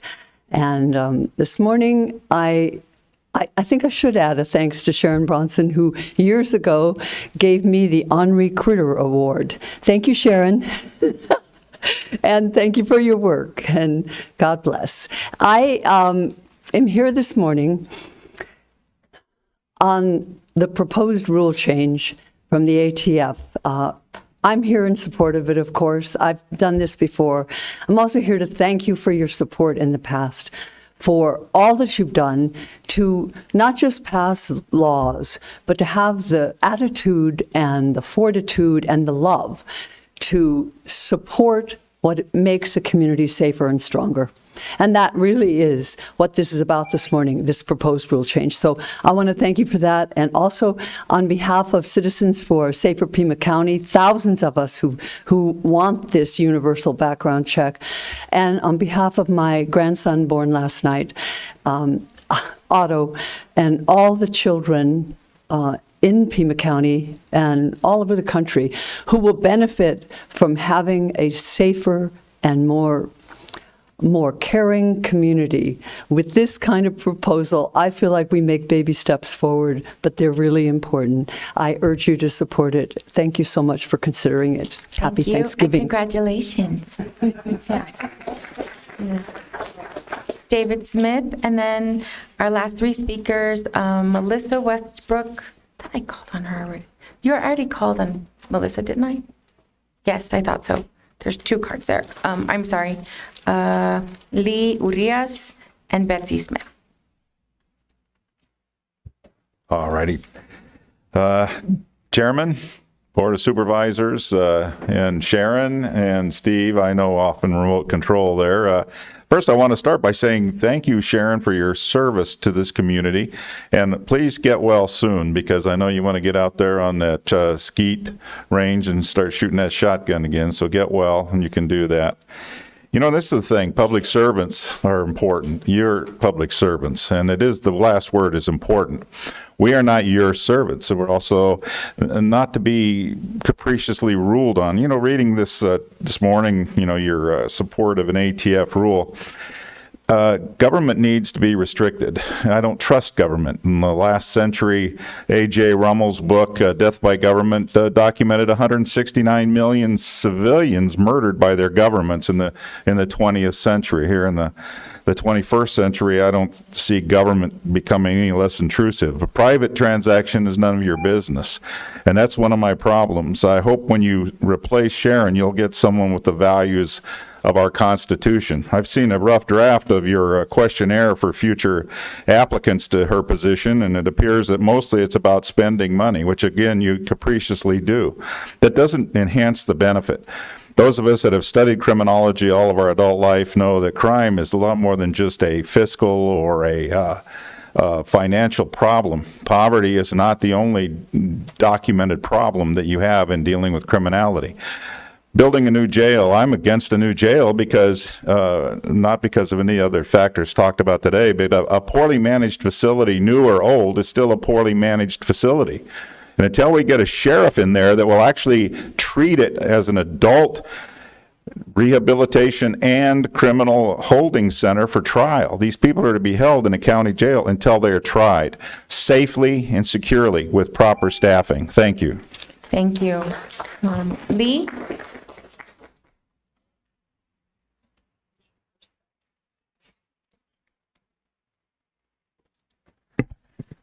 Hello, my name is Lee Urias. I'm a Pima County resident, and I'm here also in opposition for the proposed new jail. From what I've read about the jail, I understand that the Blue Ribbon Commission is suggesting a new jail because of inadequate conditions in the current jail and because of projected how many people they're expecting to be needing to be housed in jail in the coming years. I think that the reason that this commission would be proposing that is because the majority of, or like a lot of people on the commission are law enforcement workers, so it makes sense that that would be their idea of like they see numbers from their perspective in their workplace. But I know that you've heard from a lot of people today, and I've seen in the agenda like proposals for housing developments. And so I think that you hear what we're all saying. The solution for if they think that more people are going to be housed in the jail, I don't think a new jail is a solution. I think that getting less people in jail was the way that we should go and would be a more efficient use of funding and would be better for our community as a whole. I'm almost out of time, so I'm just going to say that I have experience in, I've lived in Arizona most of my life, but I lived in Southern California for a little bit of my life as well. And while I was in Southern California, I saw a huge housing crisis similar to what we are coming up against here in Tucson. In Southern California, there's a lot of money put into law enforcement and incarceration. And I have seen firsthand how that doesn't work and ends with more people suffering. Thank you. Thank you. Betsy Smith. Good morning. I'm Betsy Smith, Pima County resident. I wasn't going to speak, but I wanted a chance to, first of all, thank Sharon. We're going to miss you. And your love of animals and your love of this county, Sharon, are a model for everybody, regardless of political party. So thank you. I'm here to ask you to deny the expansion of the Pima County Jail, not because I don't believe that criminals shouldn't be punished, but I believe that our jail is run by a heartless and hapless far-left Democrat sheriff who has simply abrogated his responsibility to run a safe correctional facility. But I am disgusted, and that's why I had to stand up today. I'm so disgusted by the racism and the classism that I have seen demonstrated by some of my fellow audience members, saying that poor people commit crime and people of color commit crime. I find that just extraordinary that anyone believes that just because you're poor, you're a criminal. Just because you're a person of color, you are a criminal. I spent 29 years as a cop. I never arrested someone for doing nothing. And no one here has mentioned the crime victims. People are victimized every single day in this county, and those victims need to be avenged. So people need to go to jail, await trial, and they need to go to jail or be punished. Please continue to hold Sheriff Nanos accountable. Thank you. Thank you. So I'm going to go ahead and close the call to the audience and ask if any of my colleagues wish to address a matter, wish to ask staff to review a matter, address a criticism, or ask that a matter be put on a future agenda. Sure. Supervisor Hines and Supervisor Scott. Thank you, Chair. I wanted to ask staff about like a follow-up in terms of the Pima Mine Road issue that was brought up, because I feel like that's happened maybe one or two other times during call to the public. And so if there's anyone that can say something now, that would be great. If not, let's just get, Chair Grijalva, Supervisor Hines, I'm sure we can get more information, but Carmine, do we have a brief update? Madam Chair, Supervisor Hines, Pima Mine Road is an arterial roadway. It is part of the county's maintained paved road system. As you know, we have a 10-year plan for repairing all of the roads in unincorporated Pima County. We're in the 5th year of that program. Thus far, it has not reached the level of pavement condition to be repaired ahead of other roads that had worse pavement condition. So that's the current status of it. We can get a full report, as has been requested earlier, to the board on that, as well as the overall road repair program and the status of our capital improvement program as was requested. great. And one other item, is that true that if a county employee leaves county service for 12 days or even 6 months, but then comes back, prior service is gone in terms of, I don't know, retirement calculations, seniority? I just would like some clarification after hearing that. Thank you. Thank you. Supervisor Scott. I had the same question Supervisor Hines just asked with regard to the issue that Sergeant Cross brought to our attention. Thank you. Supervisor Bronson or Supervisor Christie? No. Okay. All right. Thank you. We're going to go ahead and take a quick 5-minute break and let people leave if they'd like to, and then we'll start the meeting. Thank you.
All right, thank you so much. We're going to go ahead and get started.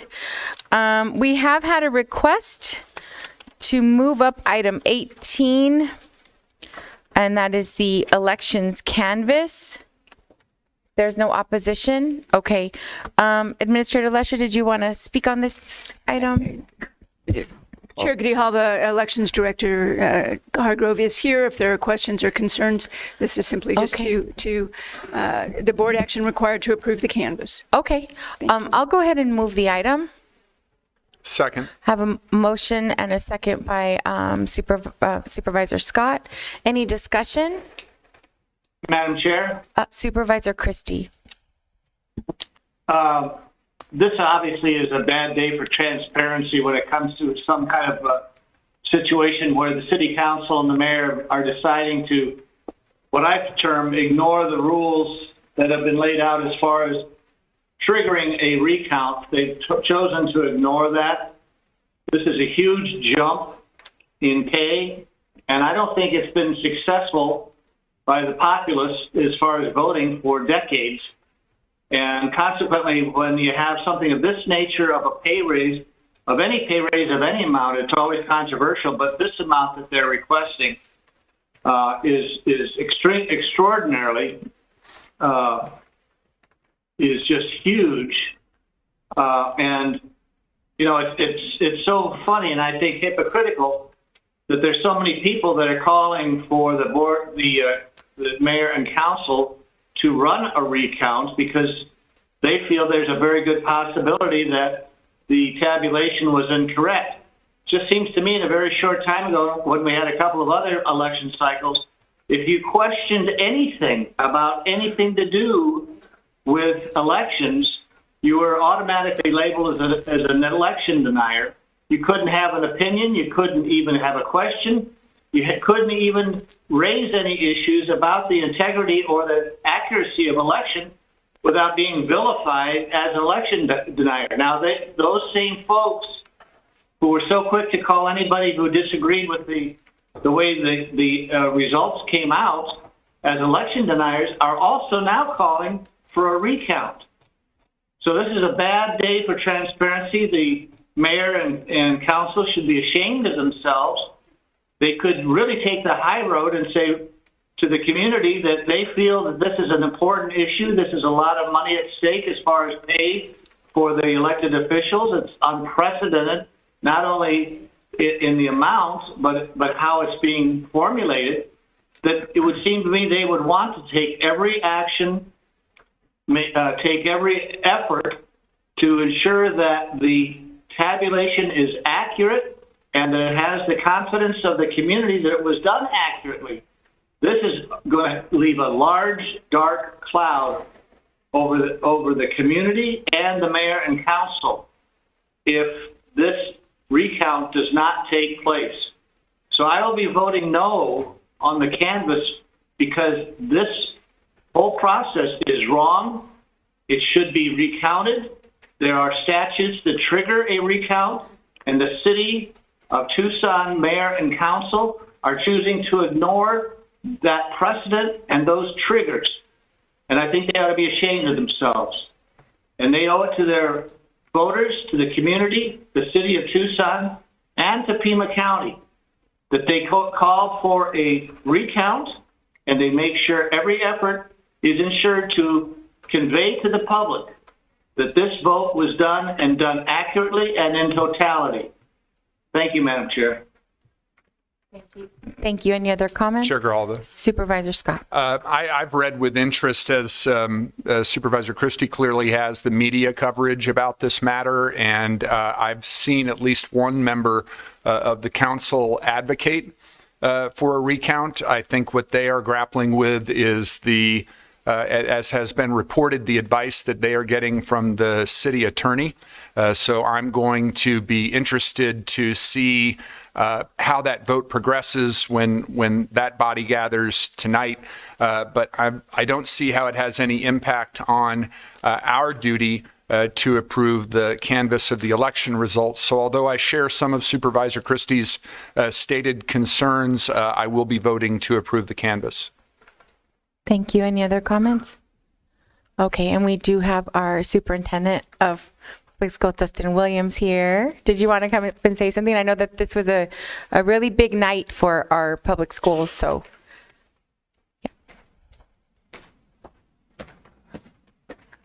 Madam Chair, members of the board, and to our constituents that believe heavily in public education, I am grateful, I am thankful for the support of the schools. But I also want to give some really big shout outs to the election team at Pima County, Mr. Matt Stamp, our election director, and the schools working really, really collaboratively in a way that was positive. They were spot on their dates. It's a testament of excellence when it comes to policies and procedures within our offices, working together in a partnership with schools and our community. And just want to thank everyone for all of their efforts. Thank you very much. And good job on TOSD with your service, Chairman. Thank you. Appreciate that. That was a good night. Yes, Elections Director. I'll call on you in just a moment, Supervisor Christie. Elections Director Hargrove. Chair Grahova, members of the board, I just want to point out that we do have to approve the canvas in order for a recount to take place. So the City of Tucson cannot go to court to request a recount until the canvas is actually approved. So just wanted to point that out. Yeah. Thank you. And I want to thank you and your team for all of your hard work. The recorder's office, you all worked really well together, and the elections results came in fairly quickly. That was really good to see. So thank you all. I know it was a lot of hours put into that. Supervisor Christie. Yes, thank you, Madam Chair. And Director Hargrove, thank you for that information. That I did not realize that a recount cannot be triggered unless the canvas is approved by the Board of Supervisors. Could I, and I'm not trying to take away anything that Director Hargrove said, but could we have an explanation or at least a determination by Mr. Brown in this regard? Is that indeed the situation that the Board of Supervisors must approve the canvas and then it must go back to the City Council in order for them to have the ability to trigger a recount? Chair Grijalva, Supervisor Christie, yes, that is correct. Madam Chair, what assurances would we get from the Mayor and City Council that if we approved the canvas and it went back to them, that they would go ahead and have the recount? Supervisor Christie, we can't provide, I mean, either we vote to move it forward and they have the option of a recount. Really, whether they have a recount or not, I believe is clearly in the purview under Mayor and Council. I would assume so as well. My point being the trepidation I'm feeling of voting for it, not having the assurance that a recount will take place. But I'm appreciative of the information regarding how it must go as far as a process issue. So thank you, Madam Chair. Thank you. Any other questions, comments? Okay, so we have a motion and a second. All in favor say aye. Aye. Opposed? Okay, item passes 4-1 with Supervisor Bronson voting no. Thank you. Okay, so now we'll go back to the regular order of the agenda. We're on item Board of Supervisors sitting at other boards, Flood Control District Board. I'm wondering if we could take items 8, 9, and 10. I have a number of questions associated with number 9. Okay, so item 8 is an aerial easement. I'll go ahead and move that item. Second. Have a motion, a second by Supervisor Scott. Any discussion? All in favor say aye. Aye. Opposed? Aye. Item passes unanimously. Item 9, it's a grant acceptance for hazard mitigation grant acceptance. I'll go ahead and move the item. Second. Have a motion, a second by Supervisor Scott. Discussion? Chair Grijalva. Supervisor Scott. This is an award from the Arizona Department of Emergency and Military Affairs to help contain increased runoff due to the Bighorn fire. What I would like to request of staff is that the Board of Supervisors get a report summarizing all state and federal aid we have received or have pending as a result of recent large fires like the Bighorn. I'd also like that report to address what may still be needed from both our state and federal partners to cope with the impact of wildfires. And I'm thinking, Madam Chair, about the Coconino County proposal that we supported that was calling for a recapitalization of the Wildfire Emergency Response Fund. So I'd like the report to address what are our needs from that fund or other federal and state sources so that we can continue to effectively deal with the impact of significant wildfires.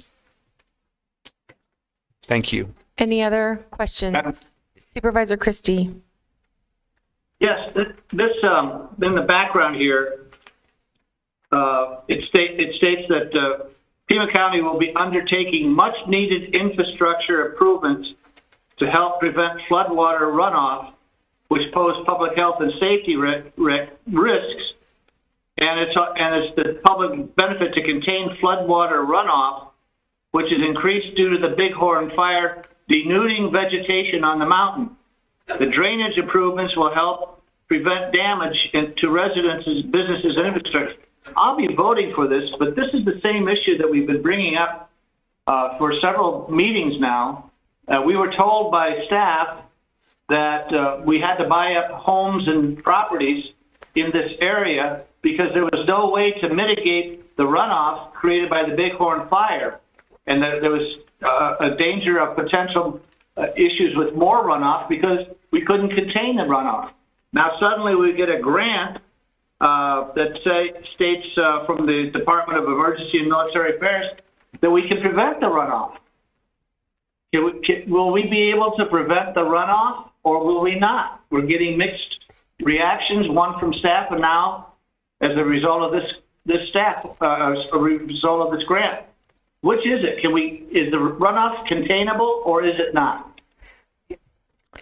And Chair Grijalva and Supervisor Christie, and I'll ask Mr. DeBonis in a moment, but I think what you've heard is we've continued to buy land. We're looking at the funding from FEMA. There are any number of activities and efforts directing funding and services to make sure that we do everything possible to mitigate that runoff. One did not assume that it was in one element in its entirety would take care of the issue, but that we would be dealing with different aspects. Mr. DeBonis, if you have additional information. Madam Chair, Supervisor Christie, this particular grant is going to enhance already existing constructed flood control improvements on the Cañada del Oro wash. So it is a different water course from the one where you note we purchased properties. That was the Finger Rock wash. That is a natural water course. So very different watershed, very different characteristics of it. Excuse me, as Ms. Lesher indicated, in each of these instances, we will look at the variety of options available to us and look to capitalize on those that can be deployed at that location to address the floodwater situation. Madam Chair? Supervisor Christie. So we can stop the flooding and the cause of the erosion flooding in the Canyon del Oro wash, but we are still unable to contain the potential flooding in the Finger Rock area. Is that correct?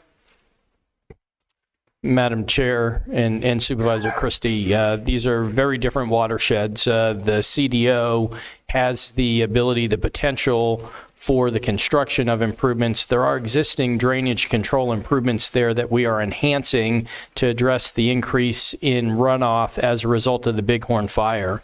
The Finger Rock watershed is a natural water course. There are no constructed improvements there. We have looked at that watershed and have determined that the most effective way to protect individuals and structures is through acquiring and removing them from the Finger Rock watershed. That's the relative difference between the two. Madam Chair? Supervisor Christie. What does the Arizona Department of Emergency and Military Affairs have to say about controlling runoff in the Finger Rock watershed? Madam Chair and Supervisor Christie, we've not consulted with them. You may recall at a prior meeting, we had a discussion on an item that was an IGA with the University of Arizona to do evaluations, analysis on flood control related issues. We have reviewed the Finger Rock Wash watershed with the University of Arizona. Their conclusion was the same as ours. We certainly can explore a conversation with the Department of Emergency and Military Affairs relative to Finger Rock, but we have not done so. Madam Chair, I would urge that staff confer on this issue with the Department of Emergency and Military Affairs. If they can determine that water runoff can be contained in one area, I think it would be well worth our while to get their opinion about the runoff in another area, specifically when it relates to buying up homes and properties. But I'd like to ask respectfully that staff make a contact with the Department of Emergency and Military Affairs on the Finger Rock issue. Thank you, Madam Chair. Thank you. Any other questions or comments? Okay, we have a motion and a second. All in favor say aye. Aye. Aye. Opposed? Okay, item passes unanimously. Now item 10, sales agreement. I'll go ahead and move the item. Second. A motion, a second by Supervisor Scott. Any discussion? All in favor say aye. Aye. Aye. Opposed? Item passes unanimously. Item 11, Library District Board. Item 11 is for digital content services. I'll go ahead and move the item. Second. A motion and a second by Supervisor Scott. Discussion? All in favor say aye. Aye. Opposed? Item passes unanimously. Sitting as the Board of Supervisors, item 12 is approval of the consent calendar. I'll go ahead and move the item. Second. A motion, a second by Supervisor Scott. Discussion? All in favor say aye. Aye. Opposed? Item passes unanimously. We've addressed 13, and now we are at 14, Education Forward Arizona presentation. This is an item put on by Supervisor Scott. Yes, thank you, Chair Grijalva, and pleased to introduce to my colleagues and staff and the public Melinda Gomez from Education Forward Arizona. Was pleased to meet Ms. Gomez at a recent meeting of the Southern Arizona Association for the Education of Young Children. She is making presentations like the one that we're going to hear today to school boards and other elected bodies around Southern Arizona. So without further ado, I'd like to turn it over to Ms. Gomez. Thank you. Excuse me. Thank you, Madam Chair, board members. Thank you so much for inviting me. Congratulations to Supervisor Bronson. I hope you enjoy your retirement. Thank you so much for your service as well. Like looking around for the cameras and the mirrors, excuse me. If you, yeah, I know. Look at us. They're fine. Yes, and if you could advance the slide too, please. Next one. So again, my name is Melinda Gomez. I am with the organization Education Forward Arizona. We are an education, public policy, and advocacy group. We are based out of the Helios Education Campus, although I am the Southern Arizona Community Impact Manager, so I live here in Tucson and in Pima County. So I am fully aware of the issues, the educational issues that affect all of Southern Arizona. Excuse me. Next slide, please. All right, so our mission is essentially to advocate and act for education improvements that advance the quality of life for all Arizonans. Our organization is a P20 organization, starting with preschool through essentially community college second year of a four-year degree. Next slide, please. So around 2015, 2016, over 200 community partners got together and created the Achieve 60 AZ with the goal of 60% of our of 60% of adults in Arizona reaching some type of post-education training or education with beyond high school. Excuse me. Currently, we sit at 48%. Next slide, please. Currently, we have 3 areas of focus: early childhood, high school, and after high school, our post-secondary. Thank you so much to the board for your support in the PEEPS Promise program. I know that there's some issues that are coming down with regards to preschool funding that I think is going to be significant for our state, our county, and our nation. Next slide, please. So from the action plan, we came up with essentially 7 metrics that we use from our action plan. This is this is our framework. This is what we essentially gauge to see, are we moving towards that Achieve 60 goal?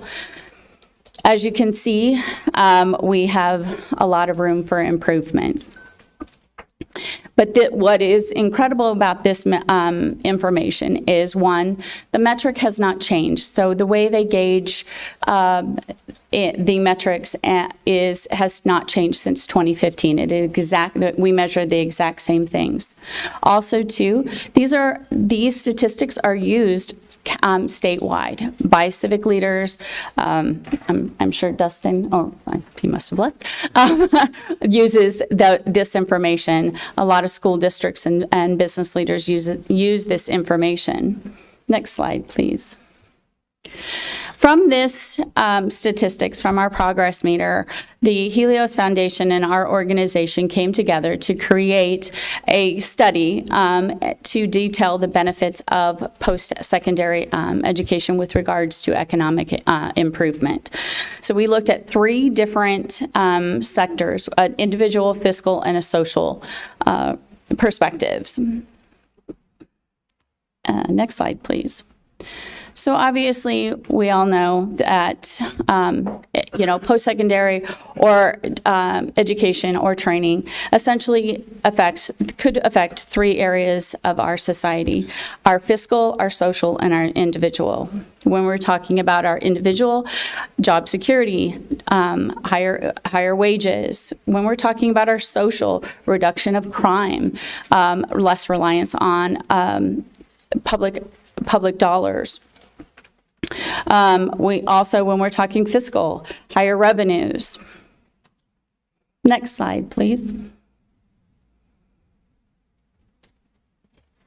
So how can we address this, and how can we, one of the solutions is if we just raise enrollment by 20%, Arizona's could essentially gain $5 billion to our state economy.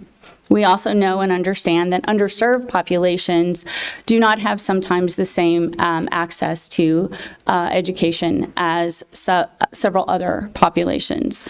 If we're going back to our Billions to Gain campaign, I encourage you to look at some of the statistics and data with regards to some of the education disparity. If we were to even the playing field, we have a potential of adding $8.6 billion to our state economy. So how we also do this too is through our programs. One of the things within our program is we do not just say, okay, here's your goals, go forth. After high school, what we do is we actually walk them hand in hand through several of our programs. We have our Advise AZ program, which is an AmeriCorps program. We have our Ask Benji program, which is an AI chatbot that focuses on FAFSA. And then also our College Knowing and Going, which is actually having ambassadors and peer-to-peer mentors within our schools, both our high school and our colleges. And then we also have our Success Services, which we offer several scholarships. We also know that we do not live in silos. We need community and state, local partnerships. So to help us with our message, we share through social media.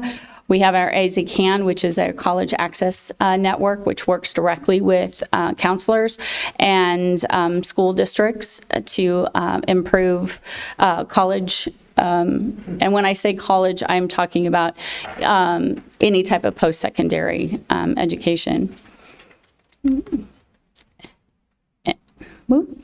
And finally, here's my information, and we would love for anyone to hit that URL code and help us and join our team. Thank you so much. I think I'm within my time. Here's my information, and if anyone would like further information, I'd love to talk with you. So thank you so much. I appreciate all of your time. I was like, I see so many people. Hello, Dr. Hines. I have to say quickly, thank you so much, Dr. Hines. I'll probably get a little emotional. In 22, my husband passed away from ALS. Dr. Hines was at TMC the night that he passed. And so thank you so much for all the kindness that you showed my family during that really rough time. So I appreciate it. I'm sorry I'm getting emotional, but thank you so much. Appreciate it. Thank you. Thank you so much, Mr. Scott. Take care. Thank you, Ms. Gomez. Thank you for being here. Chair Grijalva? Yes, Supervisor Scott. Could I ask staff to keep the presentation up and go back to the slide that's titled Our Programs?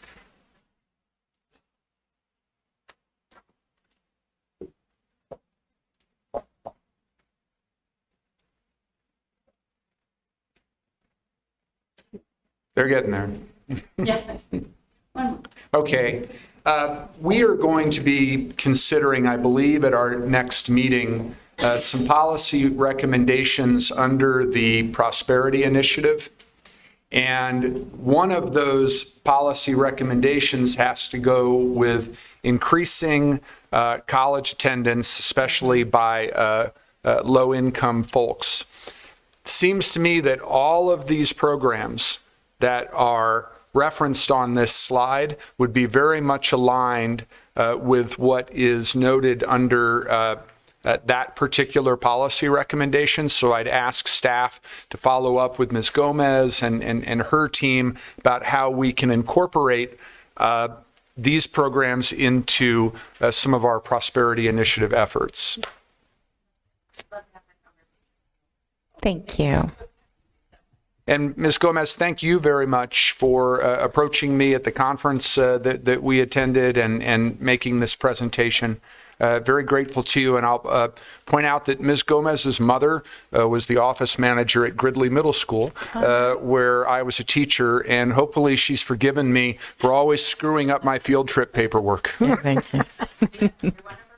All right. Oh, that's thank you. so nice. Thank you so much for being here. Appreciate you. Any other questions? Okay. Madam Chair? Supervisor Christie. Yes. I noticed one of the tenets of this whole program, it goes to year 20 in the education process, all the way through university and college. Yeah. Yes. Go Is ahead. that You correct? can. Yeah. She's walking up. No, you can go ahead and walk up. I didn't know if I need to use my teacher voice. Yeah. So essentially, when we're talking about P20, we're talking from preschool age to essentially your 20th kind of year. So looking at your essentially like your community college or associate's degree or second year at a four-year college. Your second year at a four-year college. So it would be essentially, so you graduate, so then you would, yeah.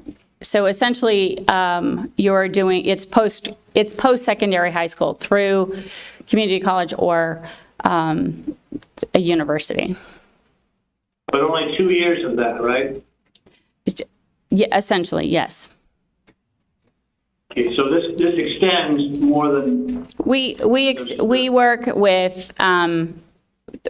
with students that are achieving, and even up to postgraduate. So if it involves anything with regards to post-secondary, we will be involved, or we would like to be involved. I can have a separate conversation. How about if I make an appointment and I can have a separate conversation with you with regards to... Well, I have one question. Madam Chair, is that all right? Yeah. Go ahead. Thank you. Will ESA schools and public schools have access and be included in this program? We work with public schools, public institution. We work with charter schools. We work with some private schools. So the answer is? The EFA, if it involves public dollars, we will work with that organization, and we do work some with some private schools. Okay, so it's not an all-inclusive type of an issue. Yes, if you are in Arizona and you are in and you are working towards a post-secondary either education or training, then yes, we would love to chat with you. We would love to work with you. We would love to share our message. Thank you, Madam Chair. Okay, thank you. Thank you. Okay, now we're on item 15, proposal to amend Pima County legislative agenda to ask Pima County to lobby on behalf of and registered as lobbyists, Secretary of State, to support increase in the appropriation form of the Arizona Lottery of $6 million to $10 million annually to the Arizona State Parks Heritage Fund. I'll go ahead and move the item. Second. I have a motion and a second, and Supervisor Scott, did you want to speak on this item? Yes, I do, Chair Grijalva. Thank you very much. And Administrator Lesher and I have a quarterly meeting with Oro Valley Mayor Winfield and their town manager. And I want to congratulate and thank Mayor Winfield for bringing this matter to our attention. As you see from the detail in the item, since the Heritage Fund was passed by Arizona voters back in 1990 by a 2-to-1 margin, by the way, typically the appropriation has been $10 million. That in the current appropriation was reduced to $6 million. For Oro Valley, they are looking at using their Heritage Fund dollars to complete their Trails Master Plan, to continue with the rehabilitation of Steam Pump Ranch and other priority recreation and historic preservation needs within the town. I'm sure the other jurisdictions within Pima County also make use of Heritage Fund monies. And if you look at the data attached to the item as to the Heritage Fund benefits within Pima County dating back to its passage, they are substantial. So we need to ensure viability of this crucial funding that does so much for the citizens of our county and the other jurisdictions within Pima County. And I would ask not only for our lobbyists to follow up as directed in the item, but also to make contact with the League of Cities and Towns, because Ms. Lesher, you'll remember when we asked Mr. Mayor Winfield if the league was aware of this issue, he wasn't sure. And I think if we were to have influence on the legislature, not just from our lobbying team, but from the League of Cities and Towns, that would be important. Any other questions or comments? Okay, all in favor say aye. Aye. Opposed? Item passes unanimously. We're at 16. This is unfinished business from last meeting, release of attorney-client privilege memo regarding the authority of the Board of Supervisors to establish and enforce a fee management ordinance for the Clerk of Superior Court. This is releasing this memo. That's what we're asking. Yes. I'll go ahead and move the item. Second. Have a motion and a second. Any discussion? All in favor say aye. Aye. Aye. Opposed? Item passes unanimously. Item number 17 is petition of relief of taxes. And Melissa, can you clarify? Because this is, I thought this was separated by 199%. It's in the attachment. So I guess if no one has a specific question on it. Madam Chair, would you like Yes. me to clarify? Yes, So, please. The assessor's review indicated that for parcel number 12307-101A, they would have granted 100% of the exemption. And for parcel 12307-104A, they would have granted 99% of the exemption due to a portion being rented, which was acknowledged by the organization. Thank you. Okay, I'll go ahead and move the item. Second. A motion, a second by Supervisor Scott. Any discussion? Chair Grijalva. Supervisor Scott. If memory serves, this is the second time, I think in the last couple of months, that we've gotten one of these where there was some confusion on the part of the applicant. Who provides clarity to applicants as to what they need to submit so that they're not at risk of submitting incorrect information? I don't know. We'll get you an answer.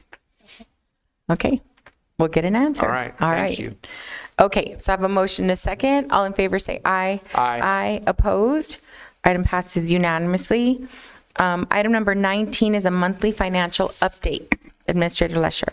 Thank you, Chair Grijalva. And just on November 16th, we sent the financial statement through, or a summary of the financial statement through period 3, or September 30.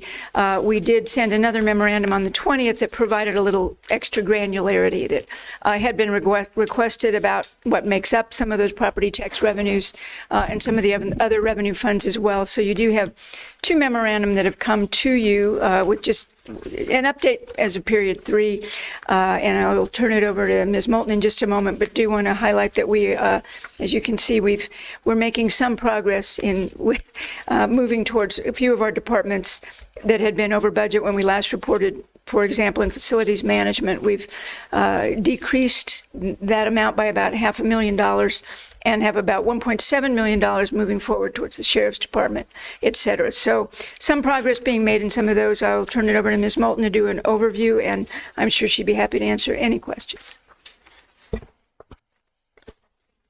Okay, any question? Did you want to review some information or just respond to questions? I can do either. I have prepared a couple of minutes. Great. Yes, if you can give us a review, thank you. Good morning, Chair Grijalva, supervisors. You received the monthly report, as Ms. Lesher just indicated. Currently, the revenue forecast for the general fund is stable. An additional memo was issued yesterday that went into a little more detail. There are 3 revenue streams for the general fund. They are property tax revenues levied by the board, state and federal revenues, and departmental revenues generated through departmental activities. The property tax revenues are forecasted to be on budget, garnering $430 million in tax revenues for the general fund. The state and federal revenues are also forecasted to be on budget, totaling $248 million. These revenues come from a mix of sources: state shared sales taxes, vehicle license tax, transient lodging tax, also known as the hotel motel tax, interest income on pooled investments, overhead paid by other departments to the general fund, and other sources.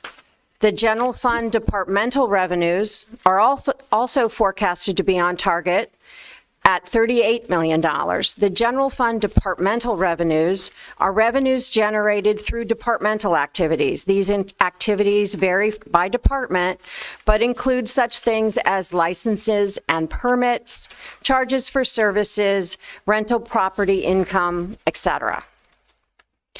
We will be including this level of detail in all future reports so that you will be able to see that activity. There was a significant swing in the general fund expenditure projections from August to September. For September, the general fund department's forecast, with the exception of 2 departments, which I'll get to in a minute, are more in line with budget. While forecasting the period 2 information, the departments in finance were just beginning to receive the classification and compensation salary information. The period 3 forecasts are much more accurate. Finance works with the individual departments, providing departmental staffing projection worksheets. These worksheets detail all positions, filled or vacant, budgeted or not budgeted. They contain the actual costs of all previous pay periods, as well as a projection into the future through the end of the fiscal year. The worksheet is updated by information provided by the departments on a position-by-position basis, such as when they expect to fill a vacant position that has already been posted, or when a vacant position is expected to be posted. Based on these interactive discussions, Finance calculates the cost of these positions through the end of the year. This is where we get a portion of our vacancy savings from. There are 2 departments that have indicated through their forecast that they will be significantly over budget on June 30, 2024, if nothing changes. Those are facilities and the Sheriff's Department. As of the period 3 forecast, facilities management is projecting to be $365,000 over budget, which is about a $500,000 decrease from the previous months, which is good. The majority of this overage is due to the increased TEP electricity charges. As you know, as part of the 24 adopted budget, the board put aside $5 million in an inflationary contingency fund. A countywide analysis of electricity costs is underway. With the period 5 forecast, that's November's, Finance will be providing a recommendation on how to distribute those contingency funds to the departments affected. As of period 3, the Sheriff's Department is projected to be over budget $6.1 million. This is a decrease of $1.7 million from the prior month. Most of this overage is attributed to personnel services, including $3.9 million in overtime. Supplies are also projected to be over budget by roughly $1.5 million. The Sheriff's finance staff and the finance and risk management team are working closely together to monitor all expenditures within the Sheriff's Department. Sheriff Nanos has taken the additional step of instructing his management staff to monitor all of their expenditures. This communication was issued to his entire management team. We regularly meet and are monitoring overtime through several reporting mechanisms. The sheriff has just completed one academy, has one that is ongoing, and another one is scheduled in the near future. These efforts are designed to increase the number of corrections officers on staff, thereby reducing the overtime. In July, the Sheriff's Department paid for approximately 34,000 hours of overtime. That number has dropped to approximately 25,000 through the end of September, for the month of September. These efforts are having an impact on the overtime. This will continue to be monitored. As you know, the state has provided stipends to specific Sheriff's Department staff for recruitment and retention. While the state is paying the stipend, the county is paying the taxes and the benefits associated with those payments. As of October, the final stipend payments for the retention stipends was made. As a result, a budget adjustment was made to the sheriff's budget for these benefit costs, increasing the sheriff's revised budget by $289,000. This was a line item budgeted in contingency, as the actual costs were not known at that time. The recruitment stipends will continue for several more quarters. As these stipends are paid on a quarterly basis, we will again adjust the sheriff's revised budget to reflect the actual payment of benefits related to those stipends.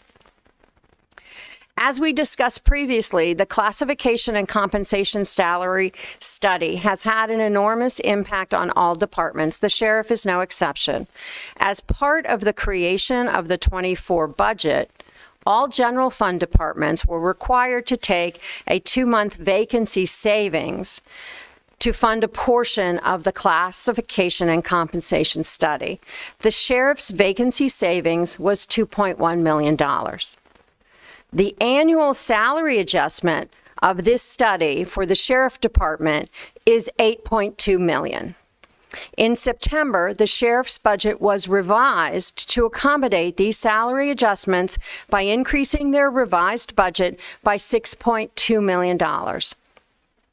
The sheriff's base budget for fiscal year 24-25 will be increased by the $8.2 million for these salary adjustments. As discussed under facilities management, the sheriff is also impacted by inflation. The sheriff is included in the countywide analysis on electricity. We are also looking at the other areas identified by the sheriff: food, janitorial supplies, and maintenance. Recommendation on these inflationary issues will also be provided with the period 5 forecast. Additionally, we continue to research with the Sheriff's Department other options for increasing revenue to the sheriff, including the use of grants and the use of existing special revenue funds. In total, the period 3 forecast for the general fund has Pima County ending the year in a positive position. The fiscal year 22-23 is ending the year with an $8.6 million more in fund balance than we had anticipated. I want to stress that this is still a preliminary number until the audit is complete. We believe we will have audited financial information, the annual comprehensive financial report, in mid-January, at which time the fund balance will be updated with the audited numbers. Because our overall expenditures in fiscal year 23 increased, the general fund balance reserve will also increase. Based on the unaudited numbers, we have calculated that reserve would increase about $10 million, moving from the $93 million to $103 million. This is reflected in the forecast, leaving approximately $1.7 million in available unrestricted fund balance for period 3. For the non-general fund departments, there are 2 departments that have forecasted to be over budget at the end of this fiscal year. Human Resources Health Benefit Trust remains at a $2.8 million over budget. This is due to the persistent increase in high-cost claimants and an increased cost in medical claims. The ITD Enterprise Software Fund is also projected to be over budget, approximately $2 million. The Microsoft Enterprise Licensing Agreement costs have increased substantially. Additionally, subscriptions costs for all of the modules for the new Enterprise Resource Planning System were not included in the department's 24 budget, as they were not available when the budget was being created. These projections are estimates, and we are reviewing and analyzing this to make sure that this number is accurate. Overall, period 3 is an early snapshot of where the county expects to end the fiscal year. The complexities associated with the classification and compensation salary study are now reflected in the September forecast. As the appeals processes are completed, additional changes will be reflected both in October and the November forecasts. This concludes my report. I'll be happy to answer any questions. Thank you. Questions, board members? Supervisor Hines. Yeah, this is, I don't know who this might be for, but we have like photovoltaics on every roof of every county building, or no? Like solar energy generating capacity? When? If not, why?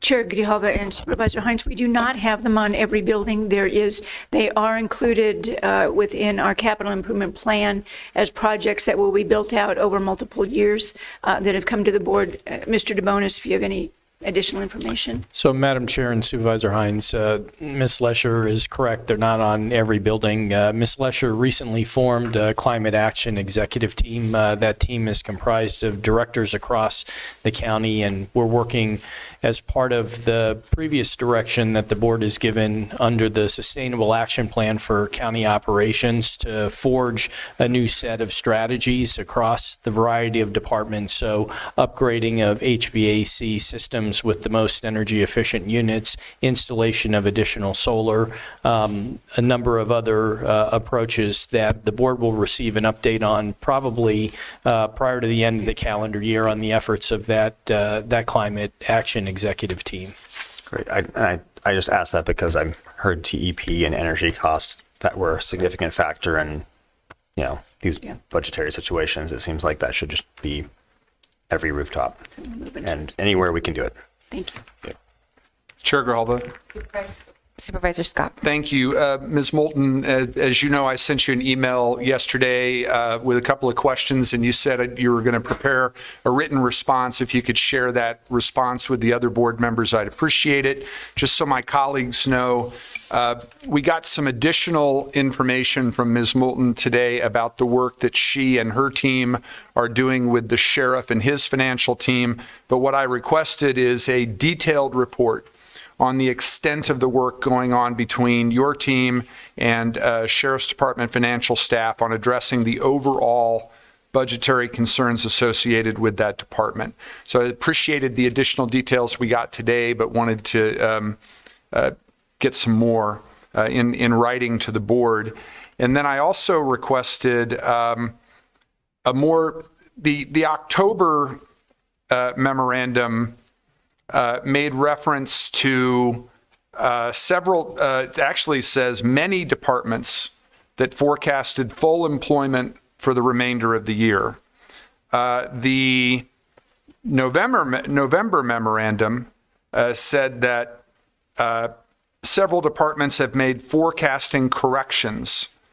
But what I wanted, and this is going back to the language from the October memorandum, I wanted a more detailed explanation than was provided in the November memorandum about how your department is working with the departments that initially, quote, forecasted full employment for the remainder of the year, unquote, to develop, quote, a more realistic labor forecast for period 3. I just, and I'd like that department by department. How are they coming up with that more realistic labor forecast that was referenced in the October memorandum? Because I didn't see that followed up on in November. And to me, when a department is forecasting full employment and a memorandum to the board describes that as optimistic but not realistic, I would like some more detail as to how we are getting back to reality. Thank you. Chair Grijalva, Supervisor Scott, certainly. Thank you, Ms. Moulton, and thank you, Ms. Lesher. Thank you. Any other questions? Okay, so now we're moving on to contract and award. I'm wondering if we can take items 20 through 27, excluding 25, because that was pulled. Yes? Okay, I'll go ahead and move those items.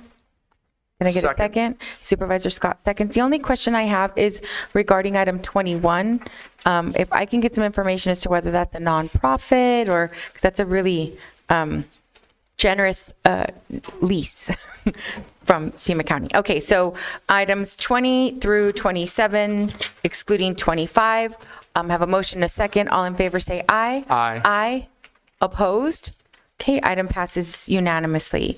Now we're on 28 is regional wastewater reclamation. I'll go ahead and move that item. Second. A motion and a second by Supervisor Scott. Discussion. All in favor say aye. Aye. Opposed?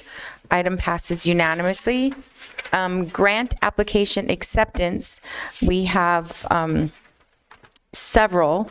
Is there anyone that wants to address specifically any of the items between 29 and, I don't know, 29 and 40? 41. Does anyone want to Madam talk Chair? specifically about 41? I thought Supervisor Christie did, so I was not going to include that one. Supervisor Christie. Yeah, I have some questions on 32 and 33. Okay, so I have, but other than that, I can we can go ahead and address 29, 30, 31, 34, 35 through 41. Okay, through 41. Any, up to 40. 35, 30, want to address as well. So I'm sorry, which 32, one? 33, I want to address 32, 33, 35, and 36. 33, 35, and 36. Okay, so except 32 through 32, 33, 35, and 36. We'll go ahead and move items 29 through 41. And then do you need me to read this resolution specifically for those items? Okay, so just very quickly, 29 is a Friends of Animal Care Center acceptance for communications. 30 is, and I appreciate that they're doing a lot of outreach in Spanish. Thank you. 30, it's very important. 30 is Community Workforce Development Resolution number 2023-59. 31 is same Community Workforce Development Resolution number 2023-60. Oh, and I think that was it. Okay, so we'll go ahead and move those items. Oh, no, did you want to go ahead and move those, Supervisor Christie, since you outlined the numbers? So moved. I'll second. Have a motion and a second. All in favor say aye. Aye. Aye. Opposed? Item passes unanimously. Now we're on item 32. This is the acceptance of Community Workforce Development Resolution number 2023-61.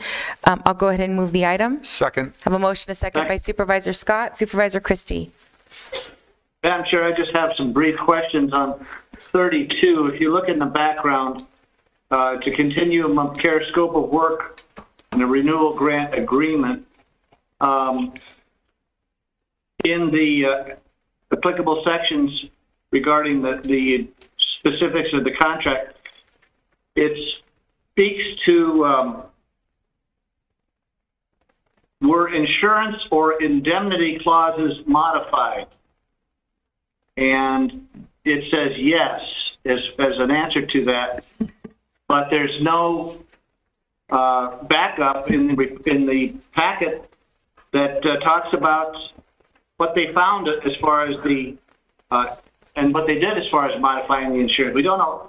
Is there any risk management involved in this that was not included? Administrator Lesher. Chair Grijalva and Supervisor Christie, if there's an amendment that includes the insurance provisions, then you have the procurement office, the risk management office, finance, and the county attorney's office, in addition to the department that's the subject matter expert, all reviewing those documents. But what did they modify? I don't have that. Dr. Garcia, do we have the specifics of that one element? I don't know. I'm sorry, we didn't have the question prior to today. There have been a variety of, I think, insurance. Many of the clauses that have come up deal with some of the state requirements regarding Israel and Uyghurs and some of those issues, and I think we've had some of those amendments come in.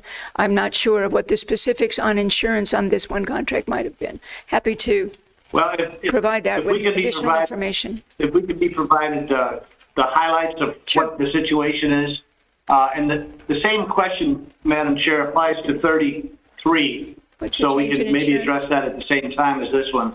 And the second question I have on both of these is it says the funding source, Community and Workforce Development General Funds.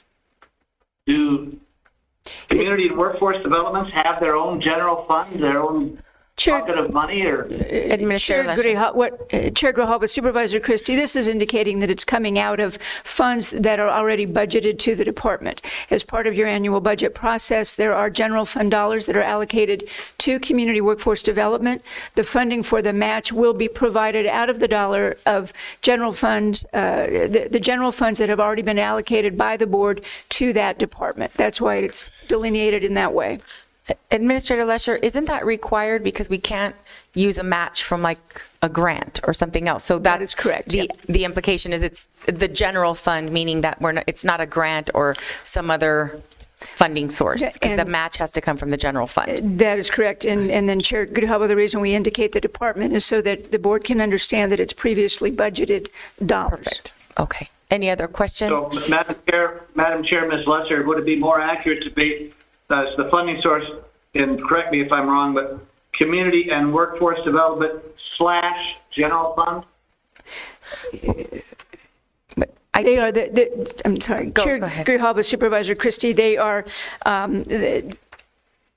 Community Workforce Development has a variety of funds that, in order to the benefit of the department, including general funds. I don't know the distinction between a / happy to provide. Yeah, there's an asterisk. So the question is matching fund from the general fund. Yes, it tells you $58,519.50. And then matching fund from other sources, no. And then there's a little asterisk there that says funding source, community and workforce development general funds. But I think that, I don't know how much other information you want. I'm confused. Won't belabor the point, but if we could get maybe some kind of a highlight of what the modifications were found in the insurance issues, that would be great. Madam Chair, we could amend the motion to address 32 and 33 at the same time. I will be voting yes for both. Okay, so you'll go ahead and move both of those? I'll move 32 and 33. We have a motion for, no, but he wants to amend 32 so it includes 32 and 33. Amended, okay, 32 and 33, and then Supervisor Scott seconded? Yes. Okay, so let me really quickly read. 32 is a resolution number 2023-61, and 33 is resolution number 2023-62. Have a motion and a second. Any discussion? All in favor say aye. Aye. Aye, opposed? Item passes unanimously. And now we're on item 35. This is an acceptance for the county attorney to provide Edward Vine Justice Assistance Grant. I'll go ahead and move the item. Second. A motion, a second by Supervisor Scott. Is Supervisor Christie?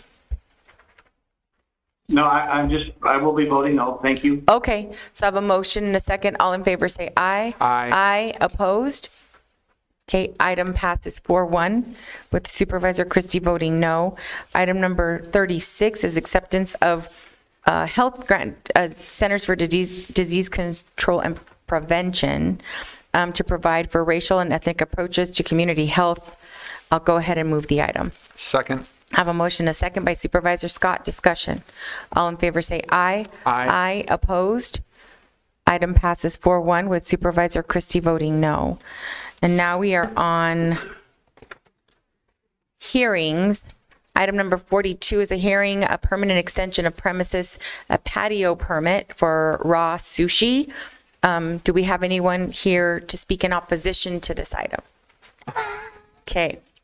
No one to speak in opposition. I'll go ahead and close the public hearing and move the item. Chair Grijalva? Yes. Supervisor Scott. I do see that we have. Well, I'll have Supervisor Hines seconds. Okay, so we have a motion, a second. Supervisor Scott. Just, I see that we have a gentleman here who wants to address the item. He's probably waited a long time, and I know he's not here to Absolutely. address an opposition, but. Did you want to speak to the item? I don't need to, but. Okay. All right, just wanted to be sure. Thank you for being all right, here. Thanks. So I have a motion, a second. All in favor say aye. Aye. Aye, opposed? Item passes unanimously. Thank you for being here. Item number 43 is a hearing for landscape design manual amendment. This is to amend by resolution the Pima County Landscape Design Manual. This passed unanimously in the Planning and Zoning Commission. I'll go ahead and move the item.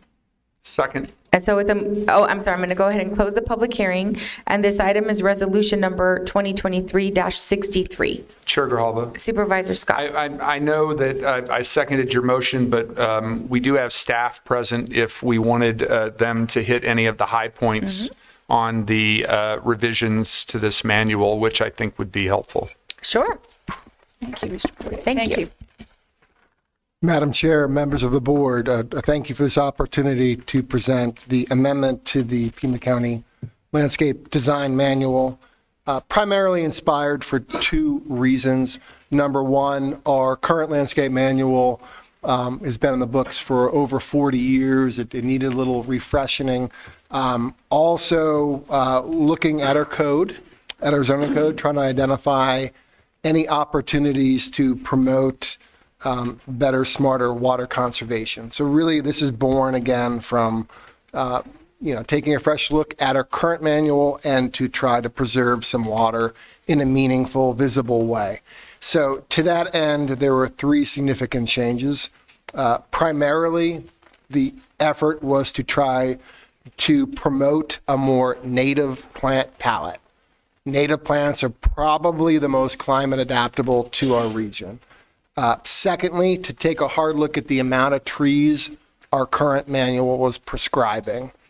The most common buffer yard, the 10-foot buffer yard D, used to require 10 canopy trees for every linear feet.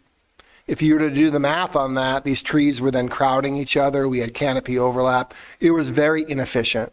So it was a waste of money for the development community. It was a waste of water and didn't serve its purpose. So we reduced that number to a much more meaningful 4 per 100. So a smarter amount of trees, a more native palette, and then really tried to promote a lot more water harvesting in the design. With those 3 things, we're also now able to no longer have to require the same level of a complex irrigation system. So there'll be a savings on that as well, all the maintenance and the costs that go with it. Those are the big significant changes towards water conservation. To the overall document, we did work with a consulting company that helped us put together a much more crisp, clear, easy to enforce, easy to read manual that is now before you today. Worked extensively with core stakeholders on this effort, received a lot of good feedback, made a lot of changes, and before you, we present this new manual. Thank you. Thank you for the overview. Any questions? Okay, we have a motion and a second. All in favor say aye. Aye. Aye. Opposed? Item passes unanimously. And then item 44 is a text code amendment for guest house. And I'll go ahead and move the item. Second. Have a motion to set. Oh, I'm going to go ahead and, is anyone here in opposition to this item?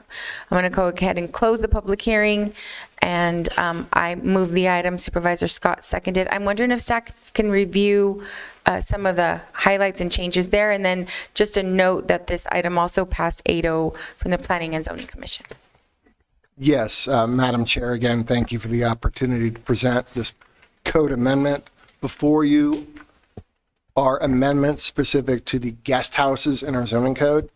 During the pandemic, we witnessed a real significant increase in the amount of people trying to obtain permits for guest houses.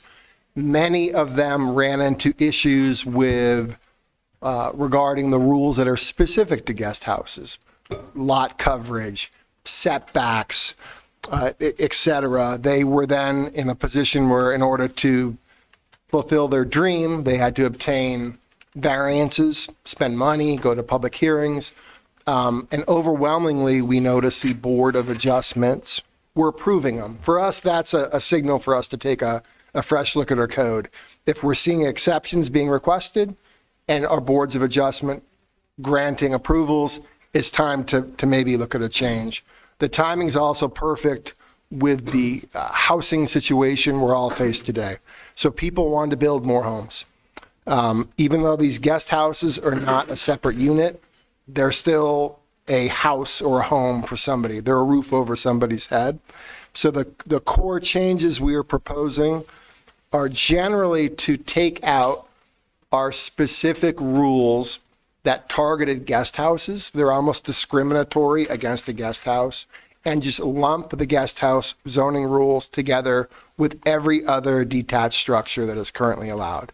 So arguably before, it was easy for you to build a detached garage than it was to have a guest house. So we're simply relaxing the rules specific to a guest house to allow more of them.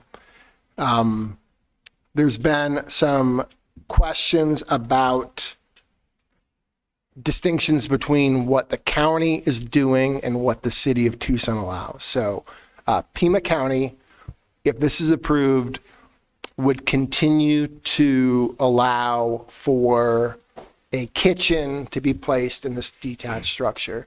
The guest houses by code are for non-paying guests or family members living within the home. So the idea behind guest houses in Pima County really would offer the ability for more multi-generational living.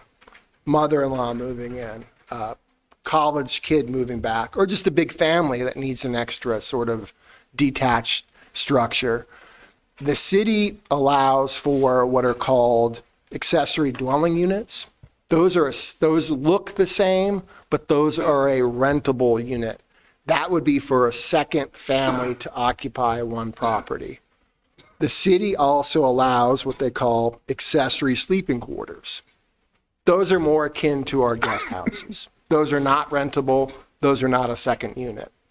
Those, though, cannot have a kitchen. So arguably what we're proposing is something between the two. They're not rentable, but they would allow a kitchen. And I think to get into the why, quite a bit of unincorporated Pima County is not as urbanized as a city. So picture Catalina Foothills or the Tucson Mountains. We have terrain issues that could limit overall density. We maybe don't have sewer availability, or even the road network maybe isn't sufficient to support doubling of the units in a property. So we think what the county is doing right now, proposing these changes, will certainly, again, allow for a lot more homes, allow a lot more people to build them across the county, but they're not rentable for the reasons that I mentioned, that it's just the nature of the county is different. We don't have the same infrastructure as a city. So at this point, we're simply requesting that the Board of Supervisors approve these changes that would allow a lot more guest houses across Pima County and a lot more houses then across Pima County. Thank you. Thank you. Questions? Okay, so basically our parents and our college-age children don't ever have to leave our home. Oh, Madam Chair? Yes, Supervisor Madam Christie. I'm sorry, I had the thing on mute. Just real quick to staff, as far as enforcement, how do you find out when you say something is not rentable that it is or is not being rented out? Madam Chair, Supervisor Christie, that's a fair question. So we've allowed guest houses now in the county for over 50 years, and we've been confronted with that. We do have a enforcement program where if a neighbor suspects anything, they put in a complaint and we investigate. I used to do field enforcement, and I enforce some of these cases. We have tools to figure out the likelihood of whether or not something is rentable. And then if we determine if it is rented, we're going to work with the property owner to stop that behavior or offer an alternative zoning path if there is one. So it's really a neighbor complaint issue. And then when we do investigations, we're going to look at whatever we could get our hands on. Maybe there's a Craigslist listing for a rental. Maybe someone found it on a VRBO type listing. So we'll use every tool at our disposal to investigate. And if we do find something being rented illegally, we will take action to stop it. We've heard these complaints. We've acted on them. Madam Chair. Thank you. I do really quickly want to go back because the resolution number was below and I didn't read it. But so the landscape design manual, we approved that and it was adopting resolution number 2023-63. And for this one, if approved and passed, we adopt ordinance number 2023-19. Okay, so I have a motion and a second. All in favor say aye. Aye. Aye. Opposed? Item passes unanimously. Thank you, Mr. Poirier. Okay, so we've addressed consent calendar. Now we are on the addendum. We have 15 minutes before executive session. And so we are at addendum item number 3, support the opposed ATF Rule 2022-R17. This is resolution number 2023-64. Supervisor Scott. I'll move approval. I'll second.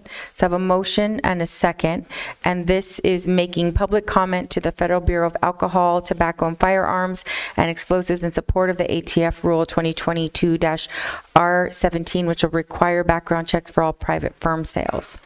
And this is, we're putting this item, do you want to speak a little bit to the item? Sure. Thank you, Chair Grijalva. And if you go to the bottom of the resolution after all the whereases, what we're doing is saying that we support the rule and that we direct county staff to formally communicate our support of that rule prior to the end of the public comment period. I don't know if that would be done either directly from Ms. Lesher or through our lobbying team. I'd leave that to administration to determine.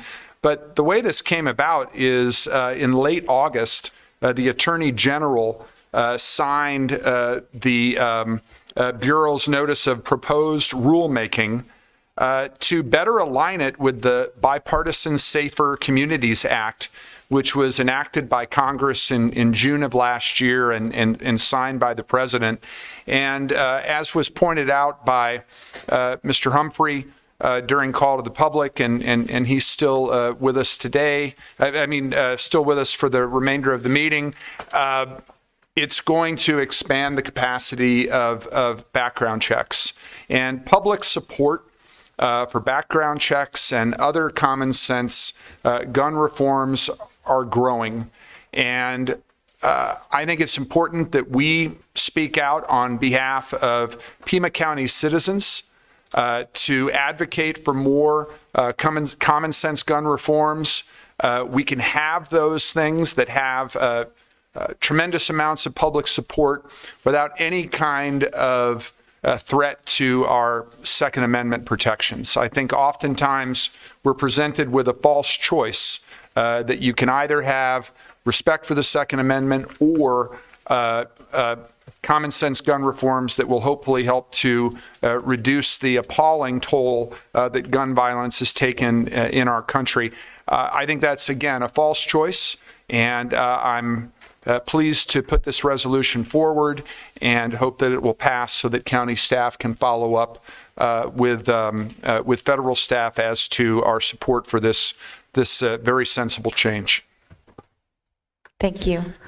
Supervisor Hines? Yeah. And then Supervisor Christie. Thanks. And I was actually first purchased a firearm when I was, I think, 22 or 3, and I still lived in the state of Michigan, and everybody had to license their weapons. It was just the rule. There wasn't any, it wasn't some, horrible extra thing. You go down to the police department and you show that you have it, and they look at it and they inspect it with you. And then I think I had to do an 8 or 12 hour gun safety training course in the state of Michigan, and it was just kind of what we did. So I think this is very reasonable. I'm happy we're doing it. And if people don't think there's something going on with the quantity of weapons, firearms that we have in this country and how we decide to use them in fits of emotion where people are, not thinking very clearly, it happens all the time. In other countries, when there are mass casualty events, it's stabbing. It's stabbing. UK, London, so-and-so, injured 13 people, 1 died after a stabbing event. It's usually not guns in most other countries, and I think that should tell us something right there. So I appreciate this being on the agenda, and I will be voting for it. Thank you. Supervisor Christie. Well, thank you, Madam Chair. Again, this is one more ongoing attempt to control the Second Amendment rights and to infringe upon it. The ATF is a great organization. There's highly professional, skilled, and dedicated employees in the ATF. But the ATF, like so many other current administration departments, has become weaponized. And the first attack and the first prolonged effort by this weaponized department is to erode the rights of those who want to own and use firearms. And it's another example of unelected bureaucrats. And the ATF is filled to the capacity with unelected bureaucrats and it's another evidence of an erosion of Second Amendment rights. It begins with something like this, and it's always kind of downgraded as if, well, this has nothing to do with Second Amendment rights, and this does not take away your right to own fire guns. It's common sense policy. It's really, all that is wolves in sheep's clothing, because it's just a constant drip, drip, drip to erode the Second Amendment rights for the public to own and carry firearms. So I will be voting against this, and I'm sure it'll pass, but I'm hoping that the community will realize that this type of a resolution is just the beginning of more resolutions that are going to take away people's rights to own and carry firearms. Thank you, Madam Chair. Okay. Any other comments? The one thing that this resolution doesn't address that I think is a growing issue is the number of children that have access to firearms, that are bringing them on campuses and to have access to them. It is, I'm completely comfortable supporting basic, and it is common sense background check. So we have a motion and a second. I'll ask for a roll call vote, please. Okay, Supervisor Bronson.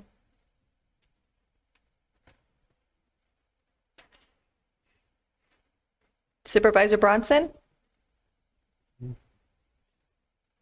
Okay, Supervisor Christie? No. Supervisor Hines? Yes. Supervisor Scott? Yes. Chair Grijalva? Yes. Supervisor Bronson? Okay, item passes 3-1 with Supervisor Christie voting no. We are on number 4, Board of Supervisor District 3. This is a two-part, and so the first item is item A, accepting the resignation. This is Sharon Bronson. For some reason, I was not able to unmute my phone. Okay. On that vote, but I vote no also. Okay, so Supervisor Christie. So the item passes 3-2 with Supervisors Bronson and Christie voting no. Thank you. Now we're on item 4. This is acceptance of the resignation of the Honorable Sharon Bronson effective November 27, 2023. And this is item 4A. I'll go ahead and move the item. Second. I have a motion and a second by Supervisor Scott. Discussion. Chair Grijalva. Supervisor Scott. Last week, I had the opportunity to address the Board of Directors of the County Supervisors Association and to take that opportunity to thank Supervisor Bronson, not just for her service to the people of Pima County, but also her service to our state association, as she has served our state association as president on 2 separate occasions. I second your motion with sadness because I'm certainly sad to see our colleague having to resign, but glad that I had the opportunity last week to recognize her service to the board, to the county, and to the entire state. Thank you. Madam Chair? Supervisor Christie. Yes, I want to take this opportunity to express my sincere appreciation and a personal sense of loss to Supervisor Bronson's resignation. Over the several years that we've had the opportunity to serve together, Supervisor Bronson and I have not only formed a good and solid friendship, but a workable alliance on many, many issues. And I appreciate her support. And I, for one, will miss her wise counsel and her deep wisdom and, of course, her experience. I would kid her about certain things with her experience, like I think Ulysses S. Grant initially appointed her to the Board of Supervisors. Thank you, Steve. I couldn't resist, but she takes all that. No, I have broken ribs. You made me laugh. Bad. But not only does she take that kind of ribbing with great humor and grace, but she acts with that same grace in all of her deliberations, and she's been a true asset to Pima County and the Board of Supervisors, and a true asset to me as far as a friend, a colleague, and someone I could count on for help, advice, and guidance. So Thank you, Madam Chair. Very nice. And Madam Chair, Supervisor Sharon Bronson. Yeah, I think I've worked with all of you. And Matt, thank you for your friendship. And Rex, we don't always agree, but we can have civil conversations. I'm not leaving on a sad note. I think I didn't want to be, really didn't want to be somebody who stayed there too long. This was a wake-up call. Didn't need to be Nancy Pelosi or Mitch McConnell. You know, that was a wake-up call. You know, my cat, bless his heart, he's still alive, probably going to live longer than me, but it was a wake-up call. But it's been a joy serving with all of you, and I will miss you, but I get to leave and lead a new life that it was about time I did. Thank you, Supervisor Bronson. I may be calling you about some historical things that happen in the county because you have a long memory, and I know you really don't like to speak on the legacy or get the accolades for your service, but 27 years is a significant amount of time, many votes, critical to how Pima County is running now. Somebody said at the beginning of the meeting, how many meetings did I attend? 630. 630. Oh. Multiply that by 6 or 7, depending on the meeting. Yeah. Yeah, well, I do appreciate your service very much. And thank you for being the first woman to serve chair. That's amazing. And you broke a glass ceiling that allowed me the opportunity to be able to do it as well, and every other woman that serves after us. So thank you. Madam Chair. Supervisor Christie. I appreciate your comments, Madam Chair, but I'm just wondering, since we have time certain for executive session at 12:30, can we defer number 4B to after executive session? That is, if the rest of the board is comfortable doing that, I'm fine with that. But we'll go ahead and move. We have a motion and a second for A. All those in favor say aye. Aye. Aye. Opposed? Item passes unanimously. Thank you. And so since we do have executive session at 12:30, we'll go ahead when we come back and address item 4B. And then do we want to really quickly go through the procurement item 6 and 7? Can we do those on the addendum? I'll go ahead and move both of those. Madam Chair? Supervisor Christie. I have some discussion and questions on item 6. Okay, so we'll just wait on the rest of the addendum to come back. And so I'll go ahead and ask for a motion to go into executive session. So moved. Okay, and I have a motion by Supervisor Scott and a second by Supervisor Hines. Any discussion?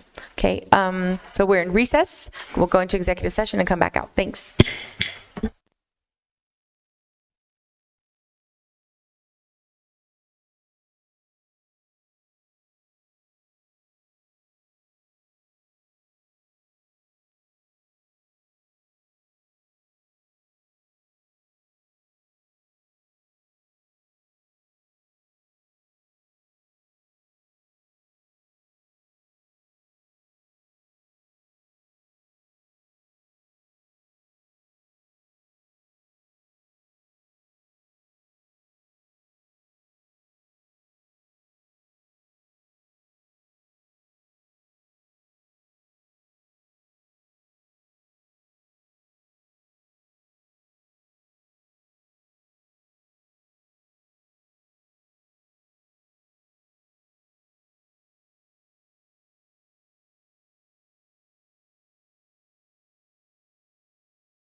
Okay, thank you so much for your patience. We are back in session to address executive session.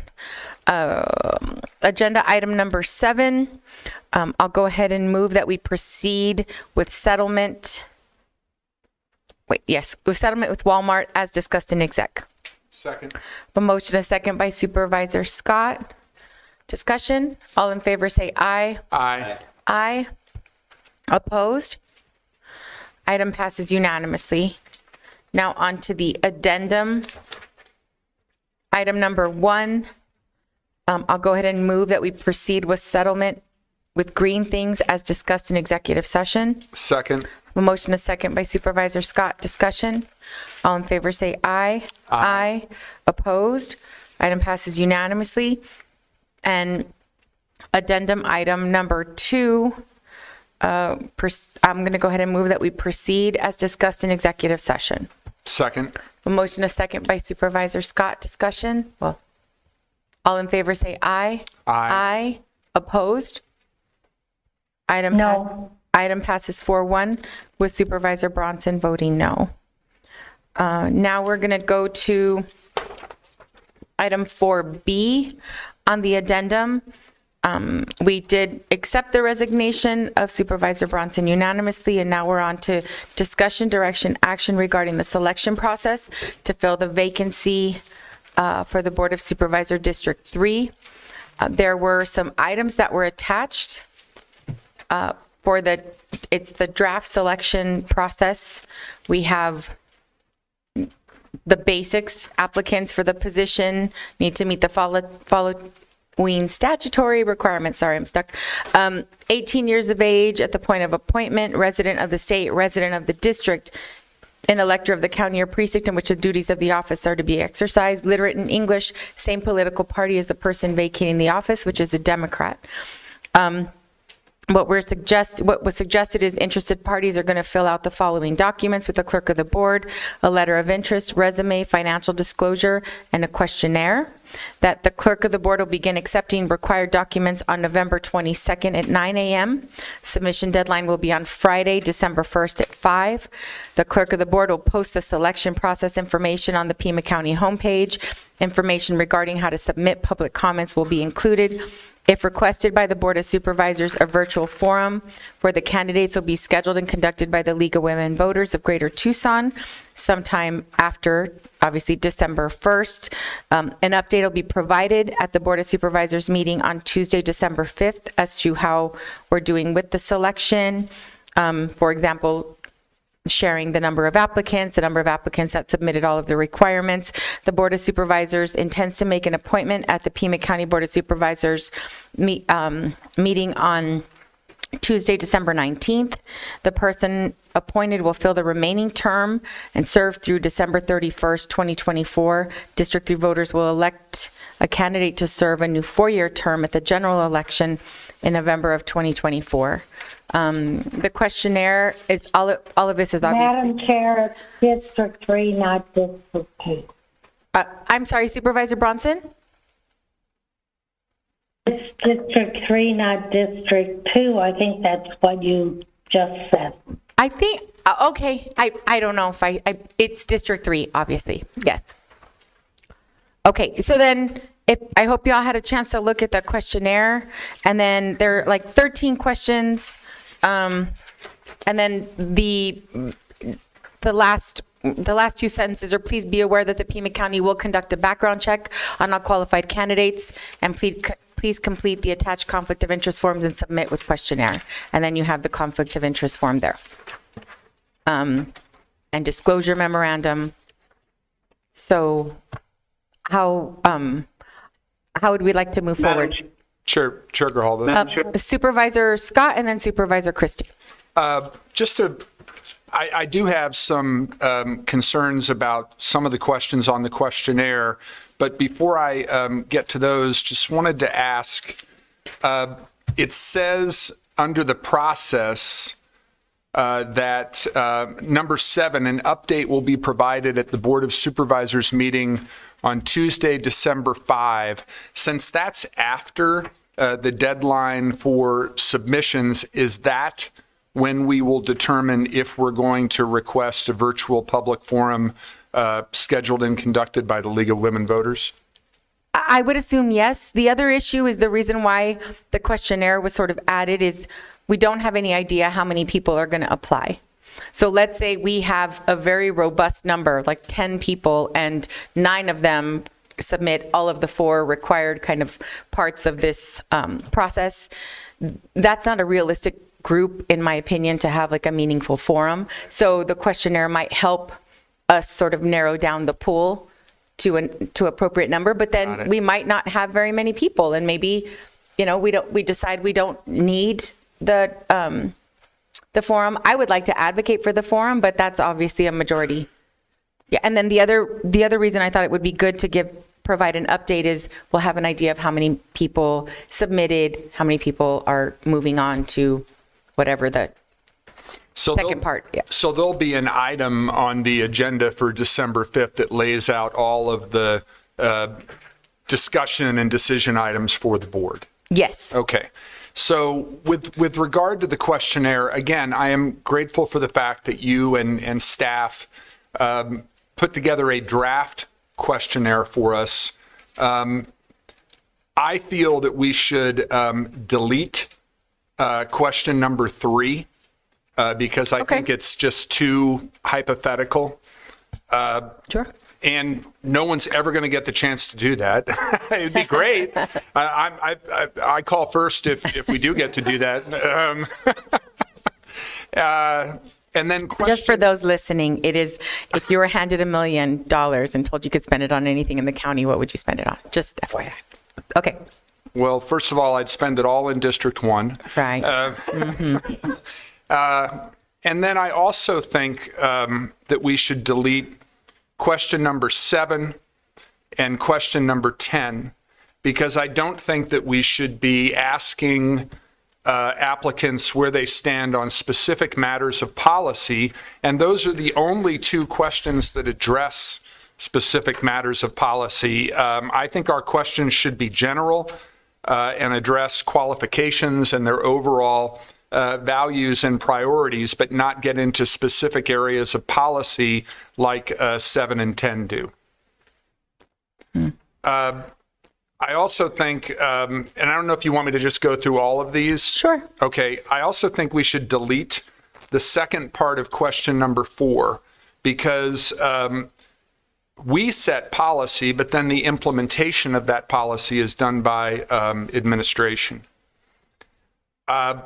I'd also suggest that we revise number 5 to say what would be your priorities if appointed to fill the District 3 seat. And then I'd also suggest that we add this question, because I think it's important that we know the intentions of these applicants, not just as appointees, but potentially candidates. And the question I'd suggest that we add is, if appointed to fill the District 3 seat, do you intend to run for a term in your own right in 2024? Why or why not?